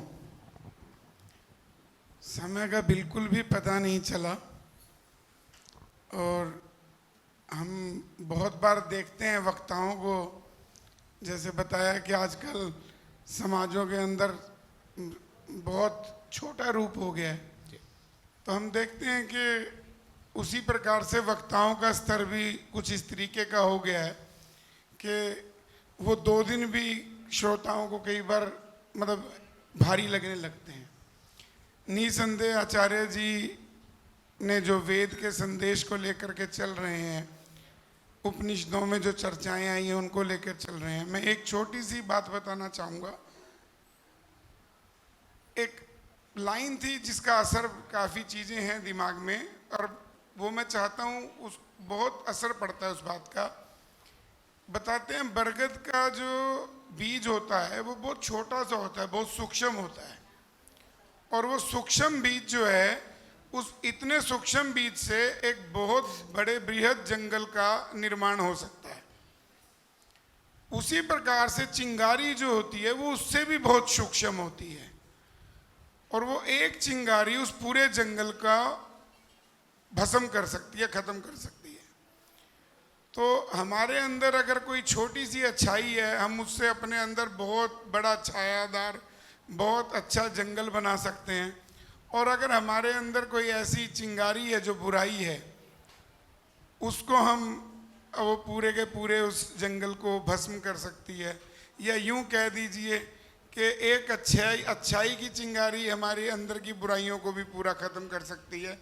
इसको किसी भी रूप में आप लोग ले लें तो अग्नि का एक गुण अपने अंदर ये आत्मसात हो तो निसंदेह आचार्य जी के लिए एक बार जोरदार तालियां हो जाएं, जिससे कि इनका जोश बना रहे और कल इसी प्रकार से ये हमारा आगे मार्गदर्शन करें। आप सबसे निवेदन है, कल सुबह प्रातः काल भी आप सब लोग आइए, सामवेद का पाठ चल रहा है यज्ञ, और दूसरी चीज़ आचार्य जी का मार्गदर्शन भी हमें मिल रहा है। और मैं आज के जो हमारे ऋषि लंगर में सहयोगी हैं, आदरणीय सुभाष मल्होत्रा जी, राजपाल खरबंदा जी और आशा आनंद जी, इनको भी मैं कहूँगा कि एक बार आ जाएं आचार्य जी, इनका आप पीत वस्त्र के साथ एक बार, ताकि इनसे प्रेरणा मिलती रहे औरों को भी।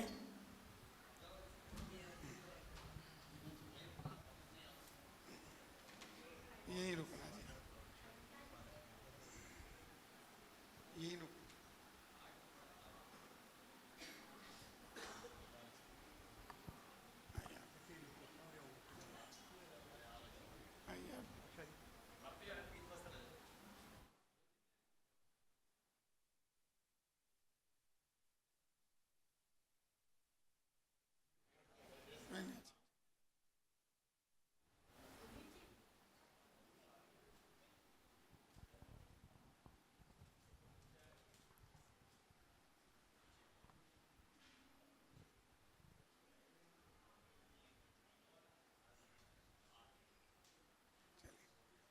तो मल्होत्रा परिवार और खरबंदा परिवार और आनंद परिवार का निवेदन है कि आप सब लोग ऋषि लंगर लेकर के जाएंगे और शांति पाठ।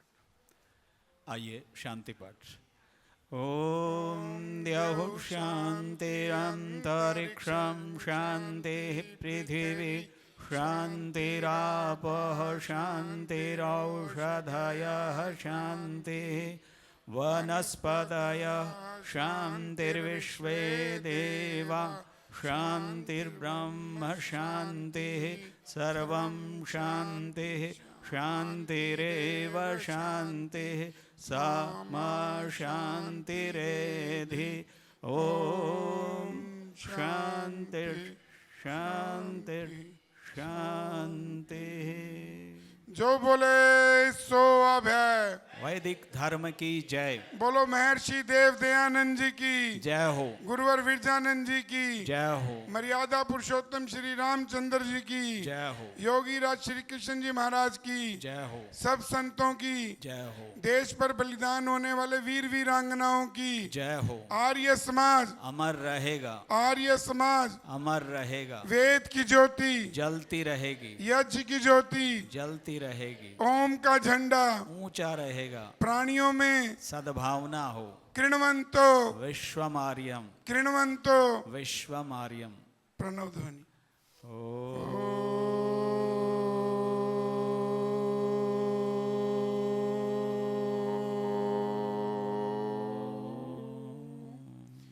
वैदिक अभिवादन सभी को सादर नमस्ते।